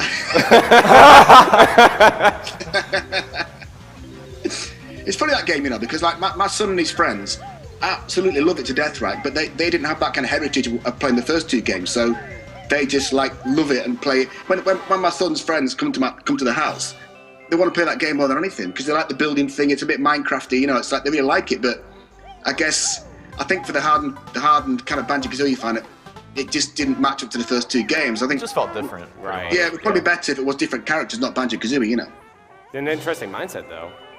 Yeah, I mean, as I say, it's bizarre that when you get young kids, they don't care what's cool and what's hip. They just know what they like, Exactly. So, and all these friends loved that. In fact, all his friends bought a 360 to play that game, which was bizarre. And I was like really surprised at that. But it's because I wanted a game like the first two games, but it just wasn't to be. That's very interesting. Yeah, but you don't know. I mean, I think that in time, or Love or Destroy, or look like there could be something like it. Exactly. Keep an eye on those two. Yeah, I'm sure they'll come around eventually. Well, I guess it's just it just comes out to numbers. If they think they can make money out of it, they'll make it. That's what it comes down to. That's true, and platformers aren't very unpopular. Or platformers aren't very popular right now. Yeah, it's weird 'cause I think that we all thought that kind of genre was dead. That's why I think we didn't make a Banjo 3. We all thought it was just gonna die. Right. And also, I think we thought that with the GameCube not doing so well, we really thought Nintendo would just give up making consoles and just be like Sega. And that's what we thought was going to happen. I see. Interesting. So who'd have known that we would come along? That we had no idea, That's very interesting. That's the first time I've heard of something like that, too. Yeah, we just thought that because the GameCube didn't do so well, and we just thought Nintendo may stop making consoles because they'll lose money. Right. I guess Comes out. I know it's not directly related to Banjo Kazooie, but I guess that's one of the reasons I'm looking forward to another game you're composing, A Hat in Time. Yeah, I've only done a little bit for that because they have another composer doing the most of that. I just did a couple of guest tracks. I did the main theme and the spaceship hub theme.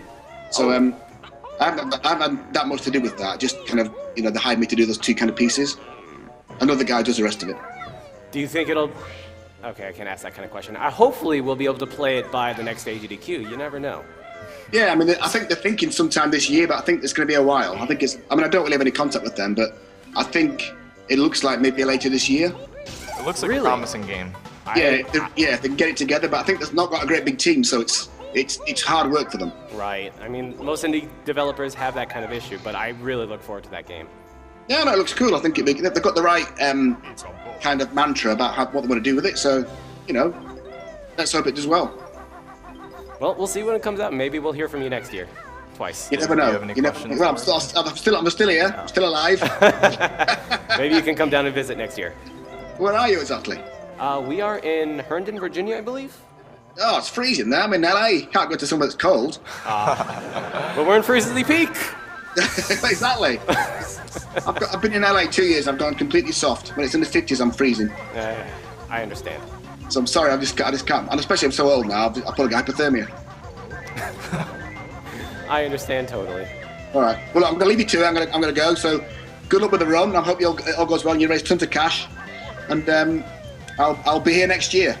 All right, Perfect. Thank you Thank very you so much. much Thank you so much. No worries. I'm happy to do it. So good luck. Thank you. All right. See ya. See ya. Bye. Bye. Take care.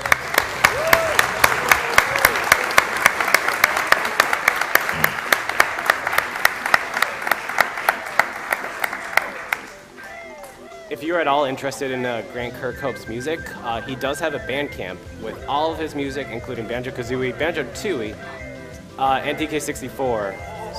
Oh, Yeah. Foggy. Oh, that was close. So check it out. It's all available for free.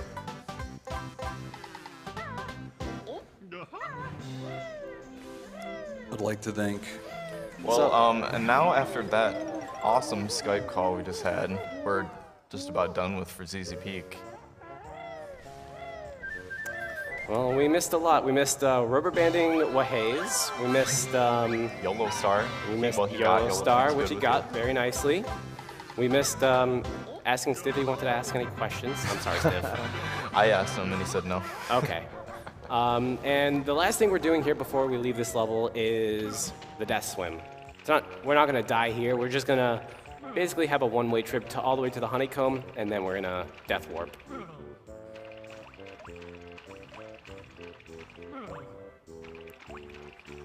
Normally you're supposed to use the walrus to get through that little tunnel, but I believe Chroniky's found that as well.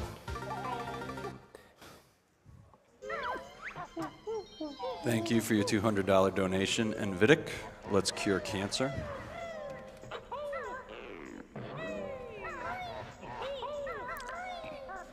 And thank you, Locke, for your $25 donation. This is to match the recent donor who is fighting leukemia. Keep fighting the good fight. I imagine we missed a lot of donations, so if you want to keep going, by all means. Great. Thank you, Luke Short, for your $25 donation. Keep up the good work, all you hard-working runners.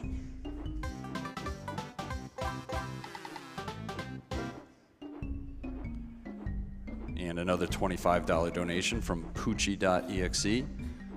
I've been lucky enough not to lose anyone I know to cancer, but I have one friend who's leukemia survivor and another one who lost his mom to cancer this past year. So Drew, this one's for you and your mom. Shout out to Grant Kirkhope. Thanks for calling in again. I still love your music as much today as I did as a kid. The catchiest ones for me were Treasure Trove, Cove, and Spiral Mountain. I drove my mom nuts, and as a kid humming the Spiral Mountain theme over and over.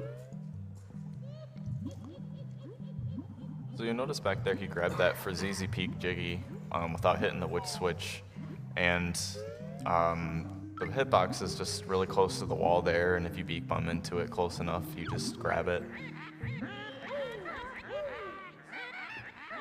I never wash, I save my cash. All right. But speaking of toilet humor, I haven't seen you get T-Rex in so long, and you got it It's during like your a run. 1 in 80 chance or something. You got a washing machine in your other AGDQ run, right? I think so. Yeah, you did. oh, yeah, that sounds familiar.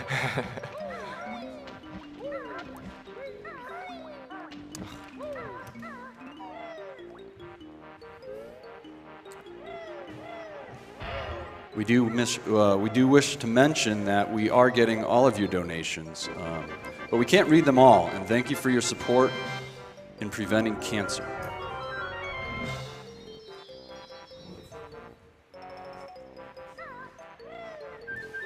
So this next level that we're going into, Rusty Bucket Bay, I'm sure strings a lot of nightmares in a lot of people, particularly because of Engine Room. Oh, don't do that, don't do that. Don't do that. Guy.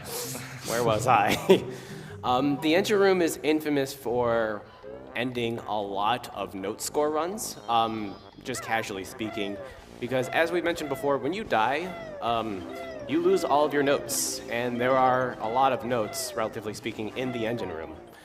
And if you fall, there are no second chances. So it's not very forgiving. The engine room used to be at the very end of this level too, before it was rerouted, and that made it even worse because if you died at the end of the level, then that's just like 8 or so minutes lost that you have to go back and to collect the notes. But now we're entering it right here at the beginning, so it's not as bad if you die. It also used to be a common run killer, but we've come up with some. Oh, nice. We've come up with some interesting route technology, so to speak, to make this a little more comfortable. Still very difficult.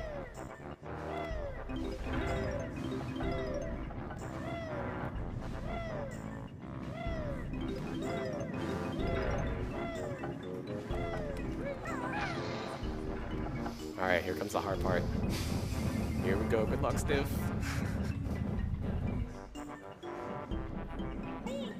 I'm gonna redo that. Don't do that.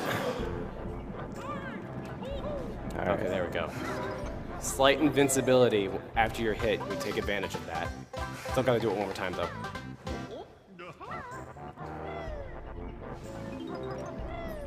Oh my god.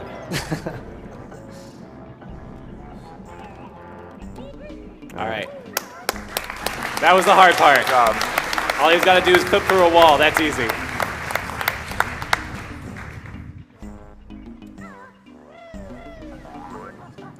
Instant clip too. Wow, nice. Very nice. I like how clipping through a wall is easy compared to that.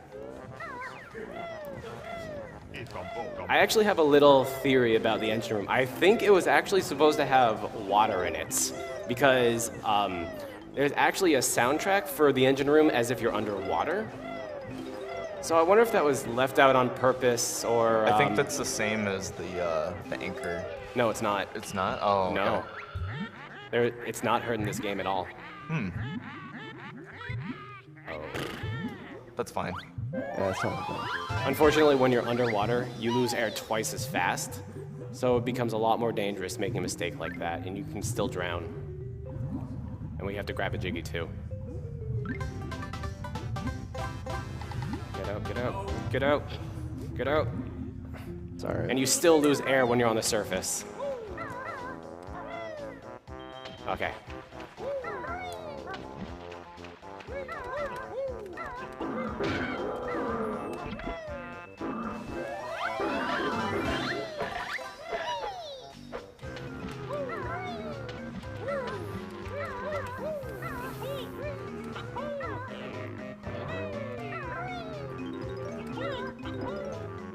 Thank you, Aleback, for your $20 donation. My mother's life was likely saved thanks to early detection, so I'm happy to throw down some money for AGDQ. Got a great lineup for the first day, and it's only going to get better. Keep at it.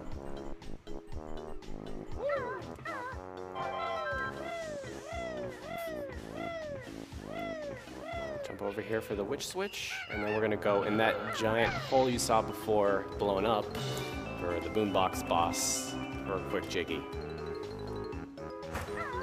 Anyone who's played this game before, you know that this enemy splits up 100 times or something like that, exaggerating obviously.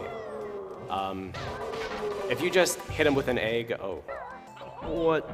Wait, what? You didn't grab the Jiggy yet. There we go. Okay, now no more will spawn. Unfortunately, he went in with very few eggs, so he couldn't do that I didn't even realize. optimally.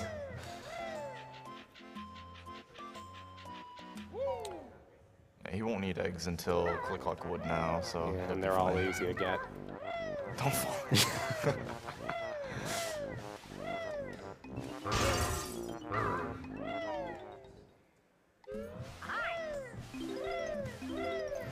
Oh, and this is the point in the game where the enemies start doing 2 damage as well. So that makes it very difficult health-wise to Not all of them manage do everything. too. Well, it's mostly just anything that spawns from a wall, I believe. Well, no, those sailors only do do one. too. The sailors? No, they Oh, I only do thought one. they do too. There's a lot more wall enemies, though. So that might be that. The birds in Cluck Cluck Wood do too. Oh, they Yeah. definitely do, too.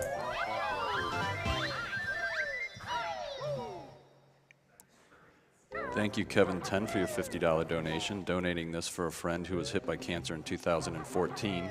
Had to donate during one of my favorite games ever. Keep doing what you're doing, guys. It's for a great cause. Oh. Like that. So we need some health. Not worth the risk.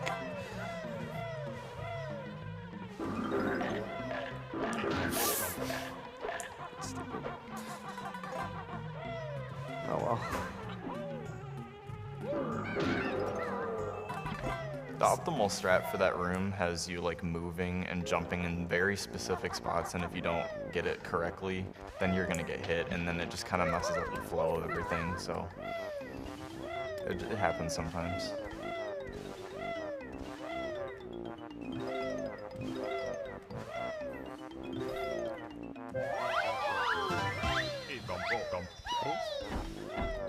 Now we have everyone's favorite trick. If he decides to go for it. Lifeboat jump. So there's two ways to do this part. You can either climb up the ladder, go all the way around for this jiggy, or you can jump to the closest lifeboat, which isn't very safe, ironically. Oh, shoot. That's interesting. That was early. Oh, no, it wasn't. Okay. Oh. He can Barely still get made it. Good Very job. nice.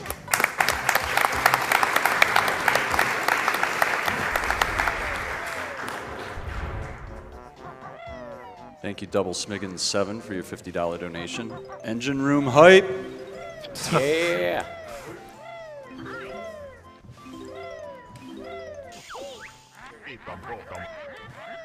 And Dave10 for your $20 donation. My mom went into remission early last month due to catching her cancer very early in stage 1. Thanks for all you guys doing what you're doing for the Prevent Cancer Foundation. Nice.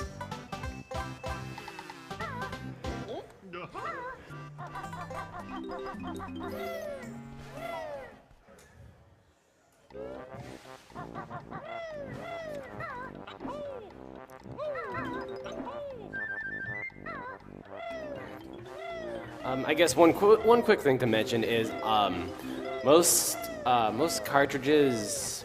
How to explain it is stop and swap is a very peculiar mechanic in this game. I mentioned it briefly when I was talking to Grant Kirkhope. It's strange because of two reasons. One is because it serves no purpose, and two, which is probably the more important one, is you can only collect them once per game cartridge. So literally once you collect them, you always hear that jingle as if you're going to collect them again, but you can't actually collect the egg in that room.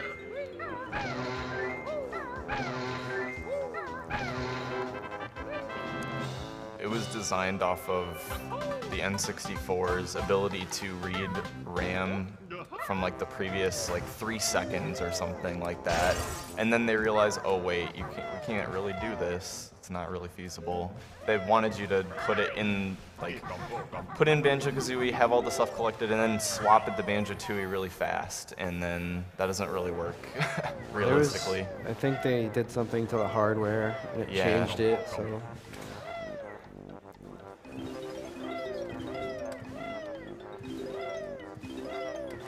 Stream viewers, please don't forget that 100% of your subscriptions to Twitch are donated to PCF.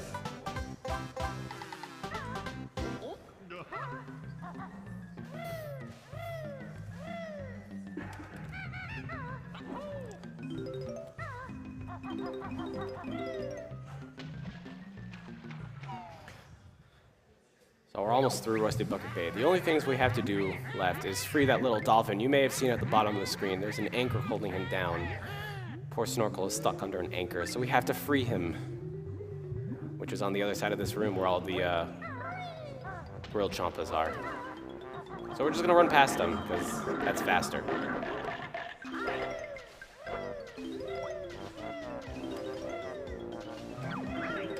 And we're gonna stomp the switch, we're gonna free Snorkel, and even though it completely tears through his body, he's actually safe.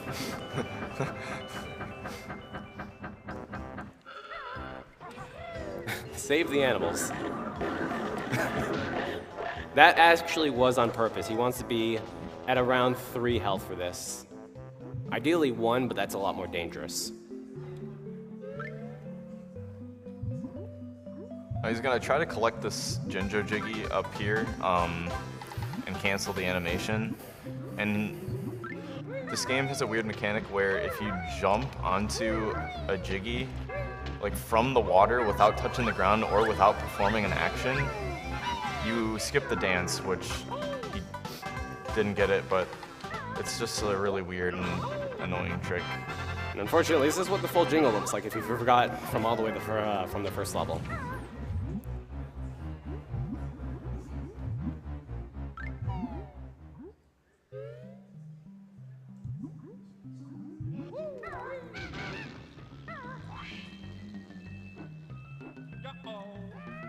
Into the water. This is the last thing we have to collect in this room, just a simple empty honeycomb piece. And we're actually going to get hit here deliberately and lose 2 health, bring us down to 1. Grab this piece and then stomp for our last health.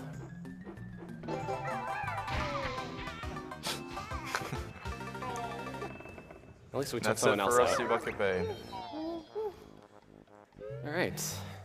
And this is the last level coming up, which is the longest and probably one of the more difficult ones, just as far as time consuming.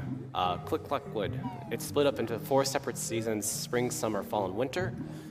And you have to visit all of them for all of the notes and jiggies. And if you die at any one of them, unfortunately, you have to go back and collect all of them. And it is a very long level. Great music, though.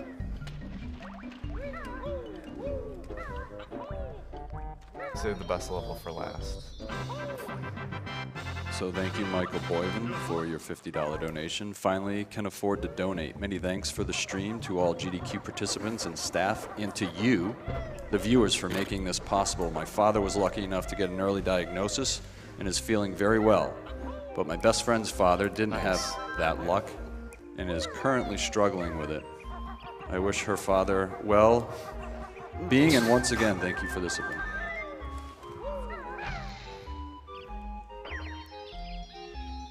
So right there's a little part of the edge of the leaf that you can get onto with the backflip, and if you mash A while he's on there, it can kind of boost you up, and you can get onto the leaf there, and that saves like maybe 12 or 10 seconds from climbing up the other side.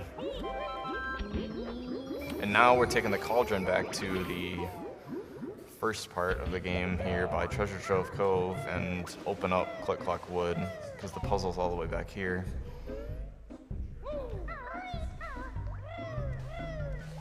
Before we do that, though, we actually have to grab this Jiggy from all the way back when we hit that witch switch in Clanker's Cavern.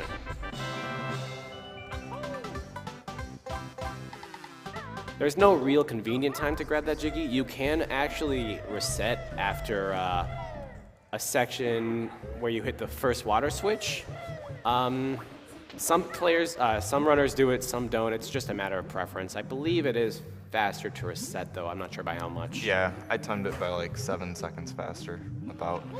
And then you would, after resetting, because the game autosaves, you would traverse back through the lair from the very entrance, and then you just picked up that Jiggy on the way.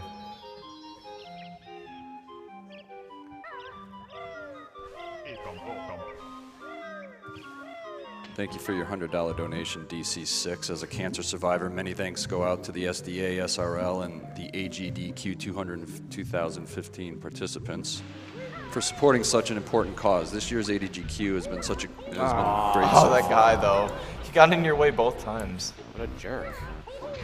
Yeah. Take that. I tried.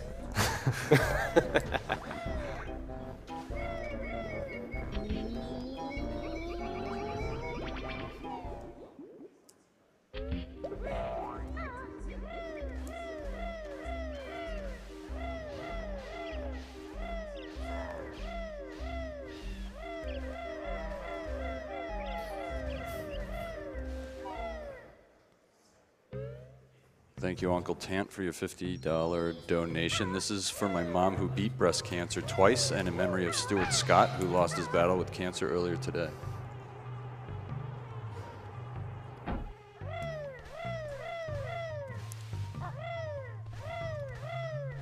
Thank you, Ladna, for your $50 donation. Great event for a great cause. Thanks to all the staff and runners for another incredible GDQ.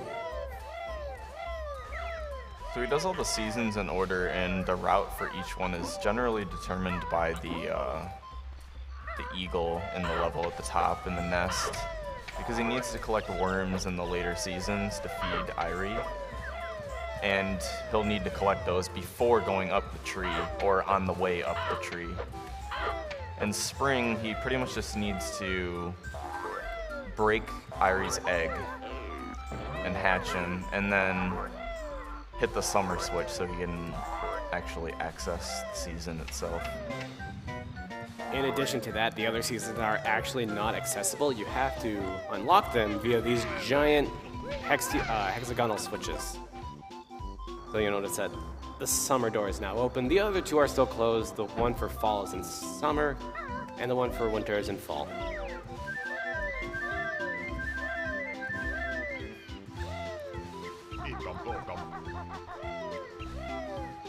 So little Eerie is having some trouble hatching his egg, so we're just gonna give him a little boost and completely crack the egg.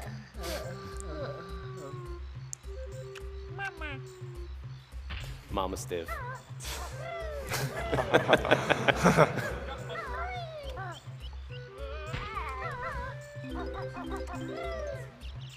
Thank you for your $50 donation, hat-wearing gamer. I got up at 7 a.m. my time to see this. Great to see some more Banjo Kazooie being run at AGDQ. My grandfather died of cancer 10 years ago before I was born, and I never had a chance to know him. Keep it up, Stiv. Shout-outs to my friend Grand Star Yoshi, who's in the audience. Well, something else that wasn't mentioned earlier that Stiv used a few times was ground pound recoil. If you ground pound and then fall an extremely long distance, when Banjo is in the falling animation like that, you don't actually take damage, so you can fall as far as you want. And he used that on top of the snowman to get down to the bottom of Frizzy Peak quickly. I think it's used in Click Like Wood a couple of times too. Yeah, it is. Yeah.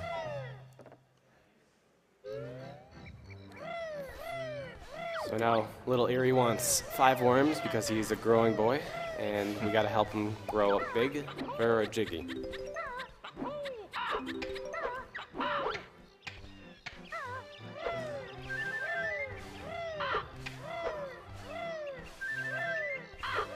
And way back in Gobi's Valley, I mentioned that we had freed Gobi from his little prison and that he's forever in our debt. Well, we're going to take advantage of that now by stomping his back for some water and feed the flower. Magic water, thank you. Saliva, really. Yeah, unfortunately Kazooie's water eggs don't work too well. I was just thinking that. They gave him Ike's eggs in the next game, so that's something, I guess.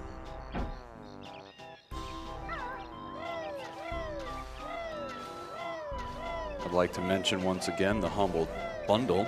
Check out the Awesome Games Done Quick bundle on humblebundle.com. Pay what you want for up to 9 games, a Twitch Turbo subscription, a subscription to XSplit Premium, and exclusive merchandise, all while supporting Prevent Cancer Foundation. That's www.humblebundle.com.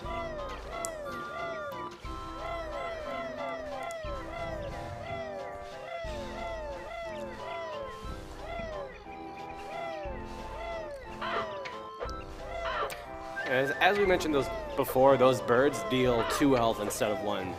So they are extremely dangerous to deal with. Not to mention they can also knock you off and then take additional damage. And more time.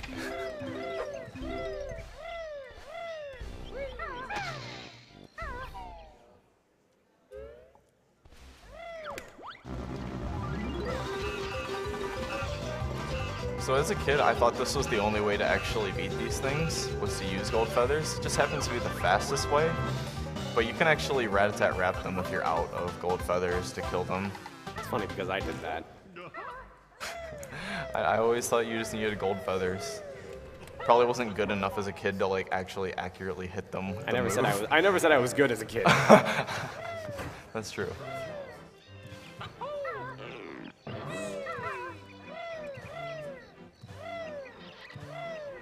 So here's a little nice trick coming up. There's a Jiggy all the way in the corner of this house. We're gonna jump to it. I promise that is safe. And there's an extra life right there, just in case you fall.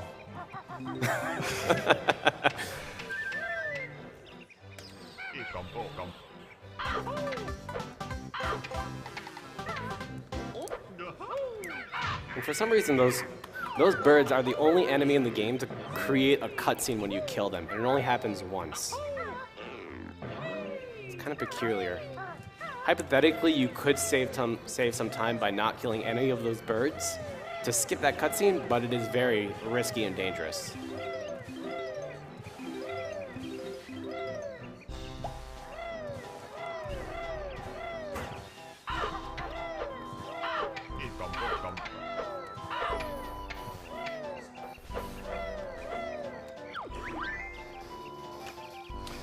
That's pretty much it for summer. Just gonna get one more worm and Mumbo token in the Jinjo. And then we're off to fall.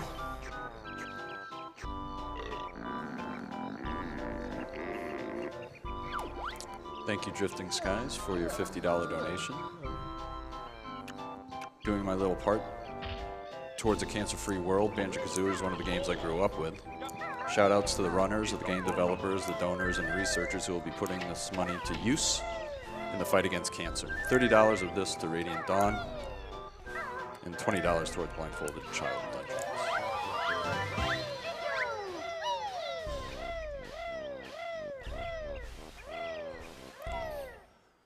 Thank you, Jeffrey Harrison, for your $100 donation. Keep up the great work, guys, and since it's never too early to ensure optimized runs, kill the animals.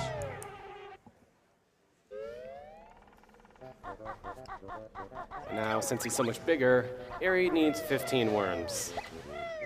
I'm sorry, 10. 10. 10, yeah. 10. I'm terrible at math.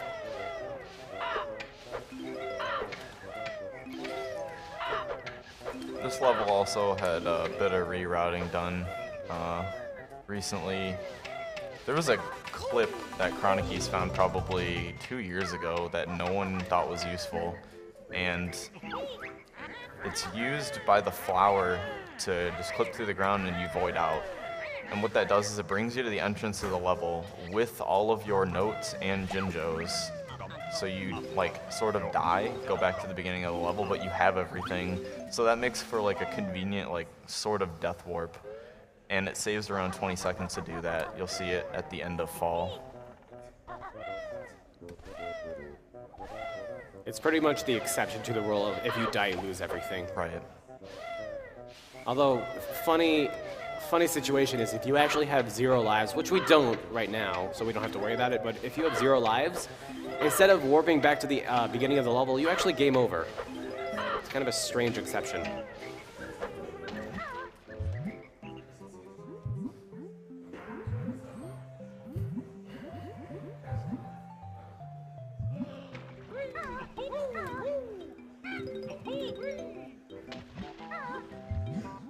And there's actually that Jiggy there. You can collect it either in fall or winter. But in fall, for some reason, it creates a ridiculous amount of lag. So it's just better to pick it up in winter. And you have to pick up the honeycomb too in winter as well. So you might as well grab it then. All right, and this is the last time we'll be using Gobi's help. And the next time we'll be seeing him is in Banjo Tooie. Banjo Tooie. Stay tuned for AGDQ.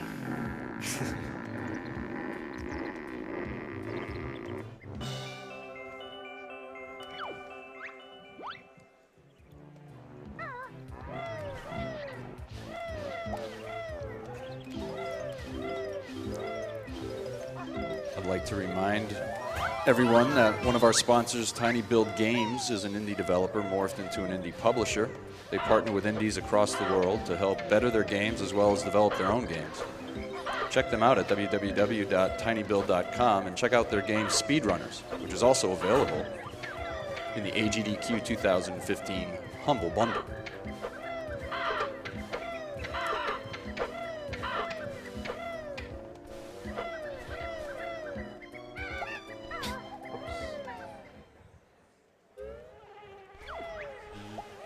Thank you, Uncle Pi, for your $50 donation. This is my third AGDQ, but my first time donating. I lost my friend to cancer 4 years ago and my grandmother 3 years ago. I miss them every day, and if this small donation can possibly help prevent anyone else from going through what they went through, then I'm happy to donate. Keep up the awesome speedrun, guys. I'm looking forward to all the awesome runs.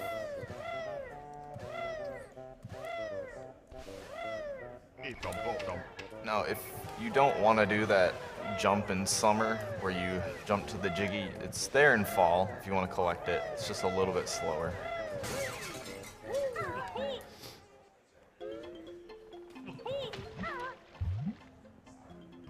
And now Nabnut here wants 6 of these acorns that we got to collect.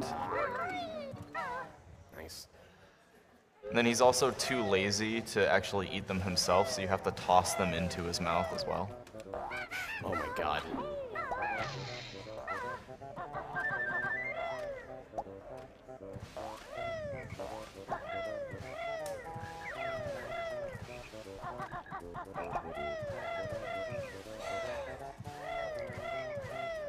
I'd like to remind everybody that we're here for the benefit of the Prevent Cancer Foundation, which is the only nonprofit in the United States that is solely focused on cancer prevention and early detection. Bear punch.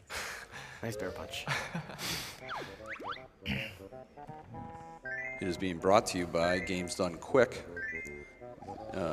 AGDQ is a Games Done Quick event held every year in January, featuring members of the Speed Demos Archive and Speedrunners Live communities. That's Speedrun Live community.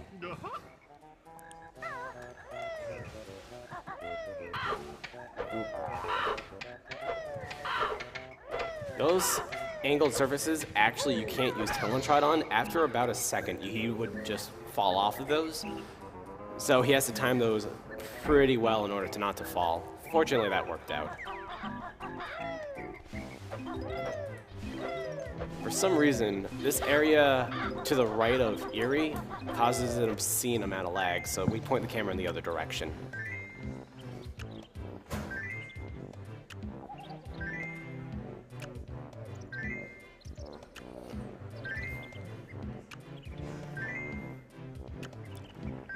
And now all that's left to collect in fall is this note and the Jiggy on the flower.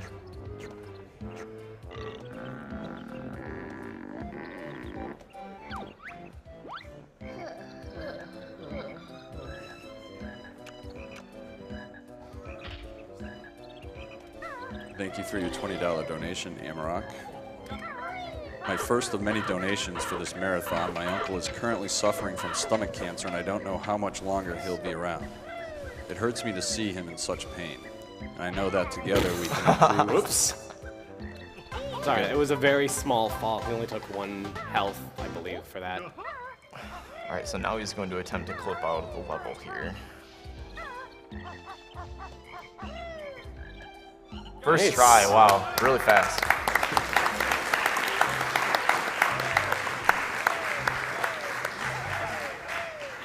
How clipping works in this game is pretty strange. This is how I believe it works. I could be not 100% on this. Basically, the game continuously checks where you are in relation to the floor, and the second that like a couple of pixels of you are outside clipped, the game just assumes that you're not on the floor anymore, and you just fall through.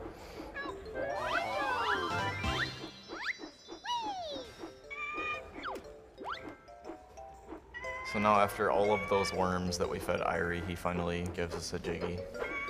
In the greatest way possible. Yeah.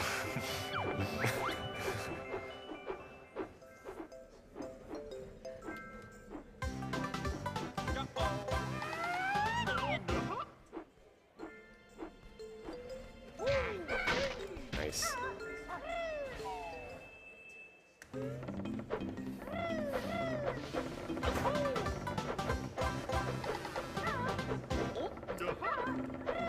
Thank you, Jonathan W., for your $50 donation. Donating because what this group has been able to accomplish is nothing short of extraordinary. This one is for everyone who knows of someone fighting cancer or who may have lost the battle. Bounce off the snowman. I think you could have still fluttered. I'm not sure though. So this part coming up, we have to actually swim in the ice water, which has the same properties as the Rusty Bucket Bay water, in which when you are underwater, it consumes air twice as fast. Fortunately, there's really only one place we need to go to, which is to the right to collect that Jiggy we missed in fall, as well as a honeycomb piece that is now available.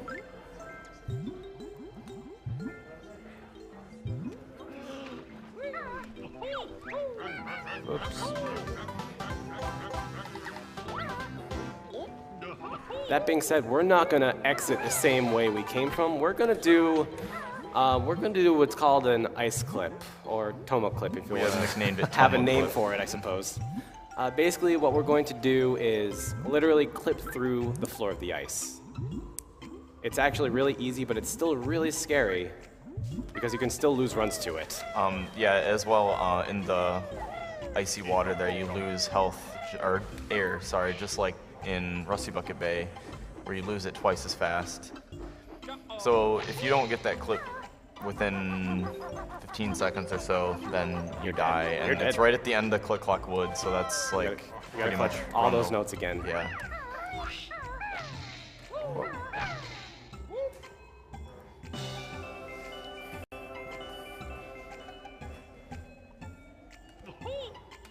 And let us all have a moment of silence for the runs lost. Hashtag never forget.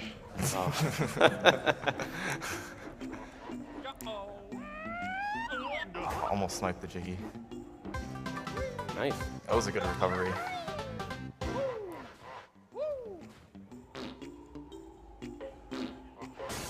Nice. That's a very precise shot. And Alright. And that makes all the honeycombs in the game. as I mentioned before, way back in the beginning, I don't think I mentioned this. When you collect all 6 honeycombs at a particular instance, it actually refills your health, which can be a good strategy for the upcoming Furnace Fun in anticipation of getting a lot of Grunty questions wrong. The fast strategy, however, is to not wait. Sounds like most things in speedrunning.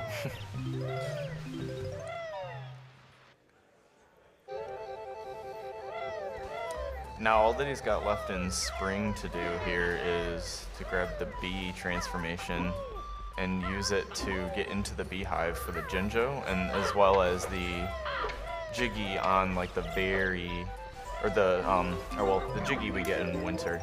The green Jinjo is also collected with the bee. You can collect it with the bee as well, though, that Jiggy way out there in winter.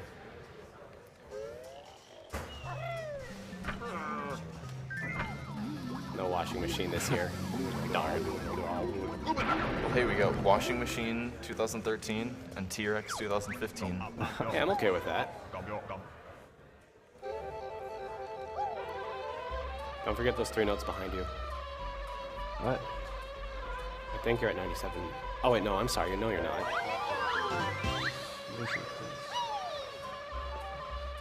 I should have refilled my health. Gonna be risking a lot here, but You can always just jump into the lava in Furnace Fun if you want, before you do it, Yeah, that's probably a good idea. to refill your health. And then there's a very simple clip out of bounds, and we're done with Click Clock Wood. That was actually a very impressive final level.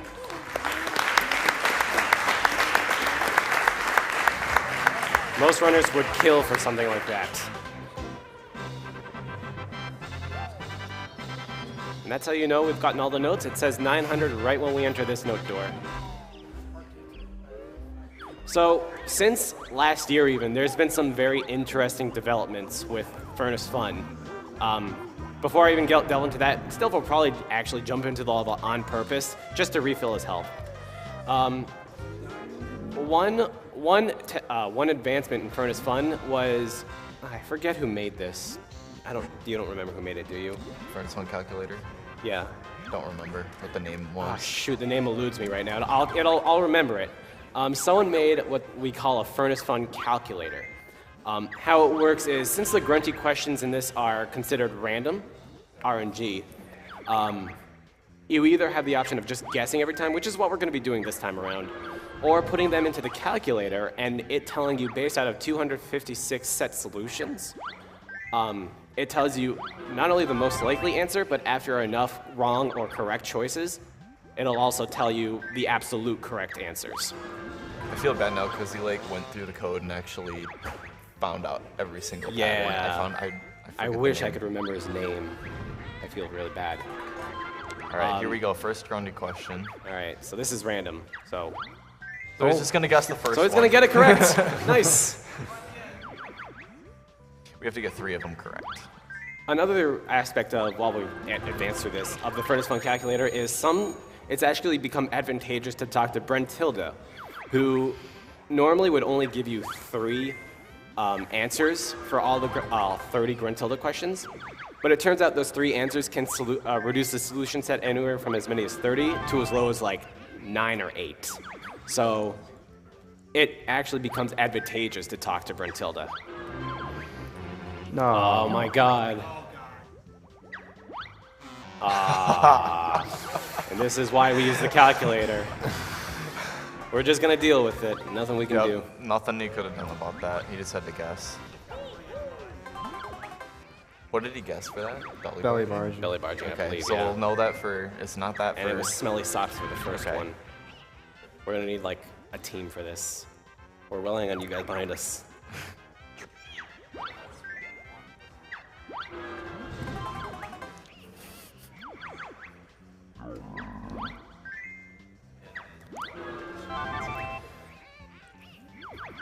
Thank you, Jacob15, for your $100 donation.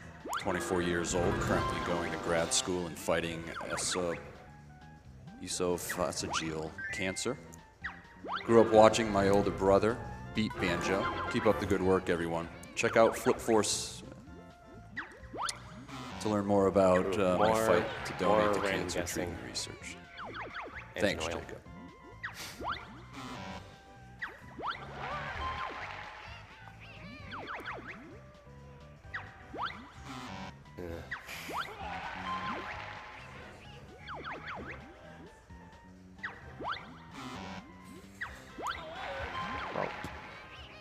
Don't worry about it. it's not a dragon's foot. There Okay. we go. All right.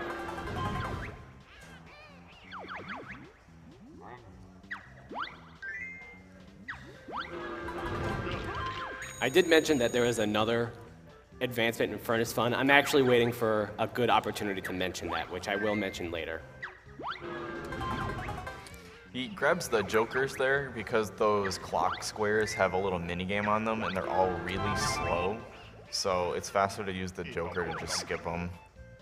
Although you run the risk of getting a grunty question on the joker, and then if you get it wrong, you're out of luck. All right, number 2.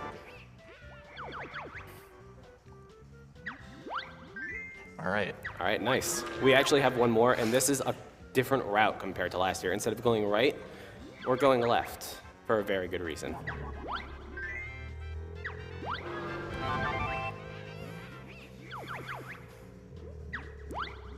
Oops. Oops.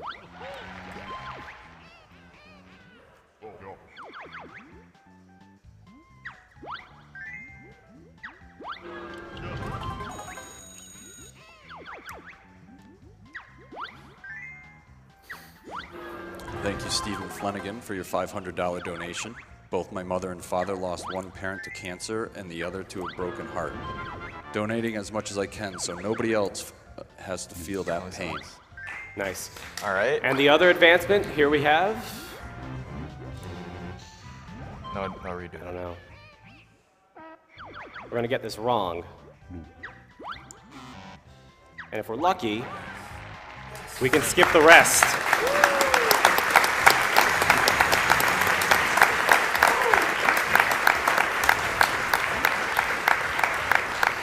That eliminates a huge part of the RNG, as well as skips the 6-minute fake credits. So sorry, no time for donations.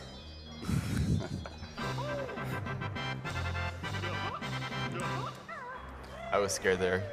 I You thought have that to was- be very, very close to the corner there, and I was a little scared that it wasn't going to work, but I'm glad it did.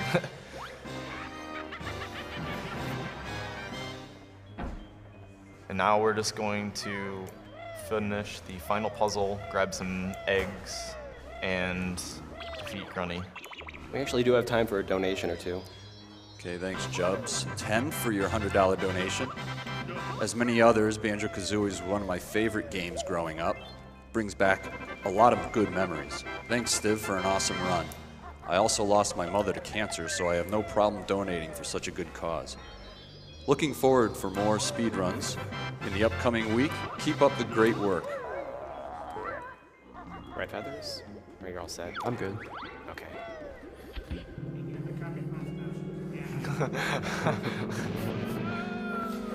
This final fight is very intense and very difficult and has 5 phases. 6 phases, I'm sorry. And some of them are a lot harder than others. This one, you kind of combine phases 1 and 2 into one.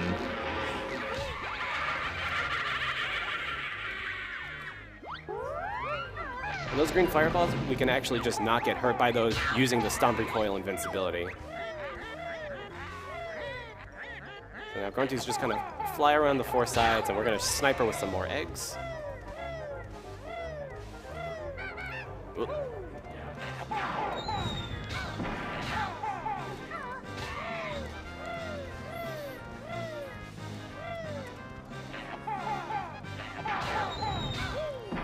Got him.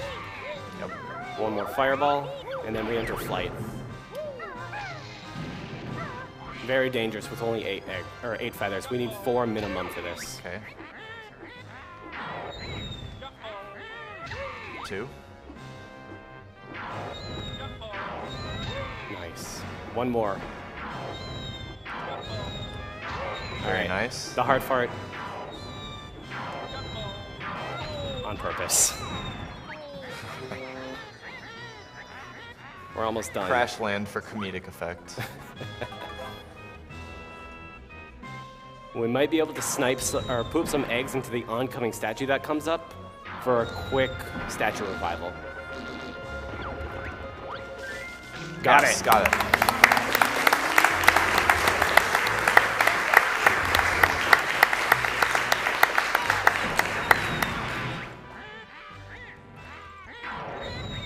Those fireballs she shoots are actually pseudo-homing, so he has to be careful not to move in a straight line or predictably, or else he'll get sniped. I thought that one was good, but I heard the sound from the other one. Very nice. And we got one more fight. Time is coming up soon. We'll let you know.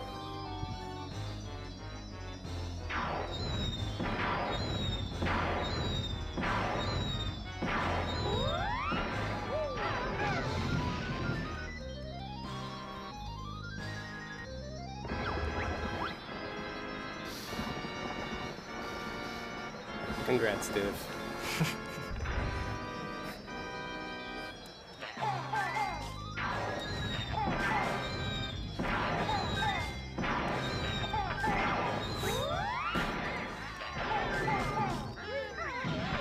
That's okay.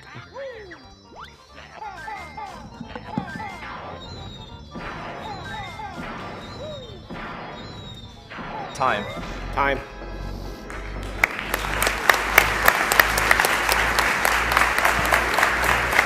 Good job.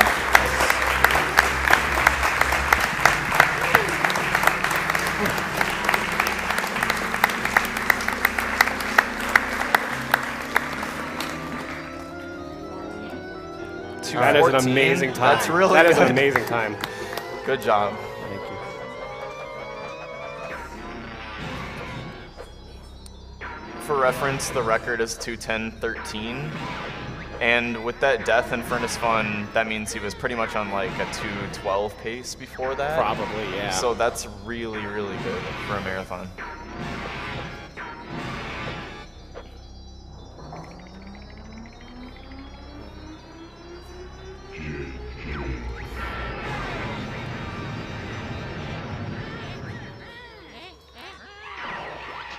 Good job, Steve.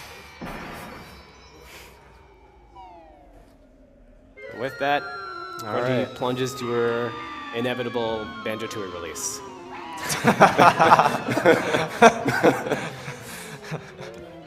She just kind of hangs out for a couple of years while Rare is making the game, and then she just rises from the dead. And that's it.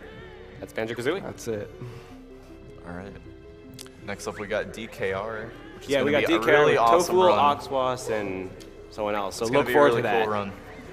It's a great race.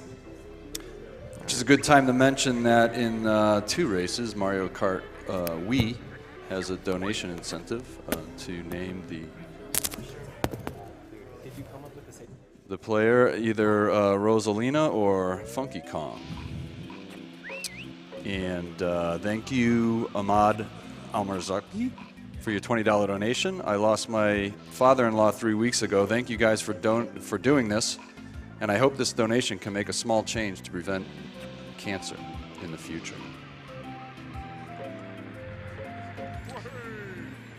And on the switch over, I'd like to mention the Yeti once again. The Yeti is a t-shirt site featuring an awesome new design every 24 hours for a low price. The Yeti has partnered with us for AGDQ 2015, offering an array of shirts with $3 from every unit sold going to the Prevent Cancer Foundation. Check out the collection at www.theyeti.com/gamesdonequick.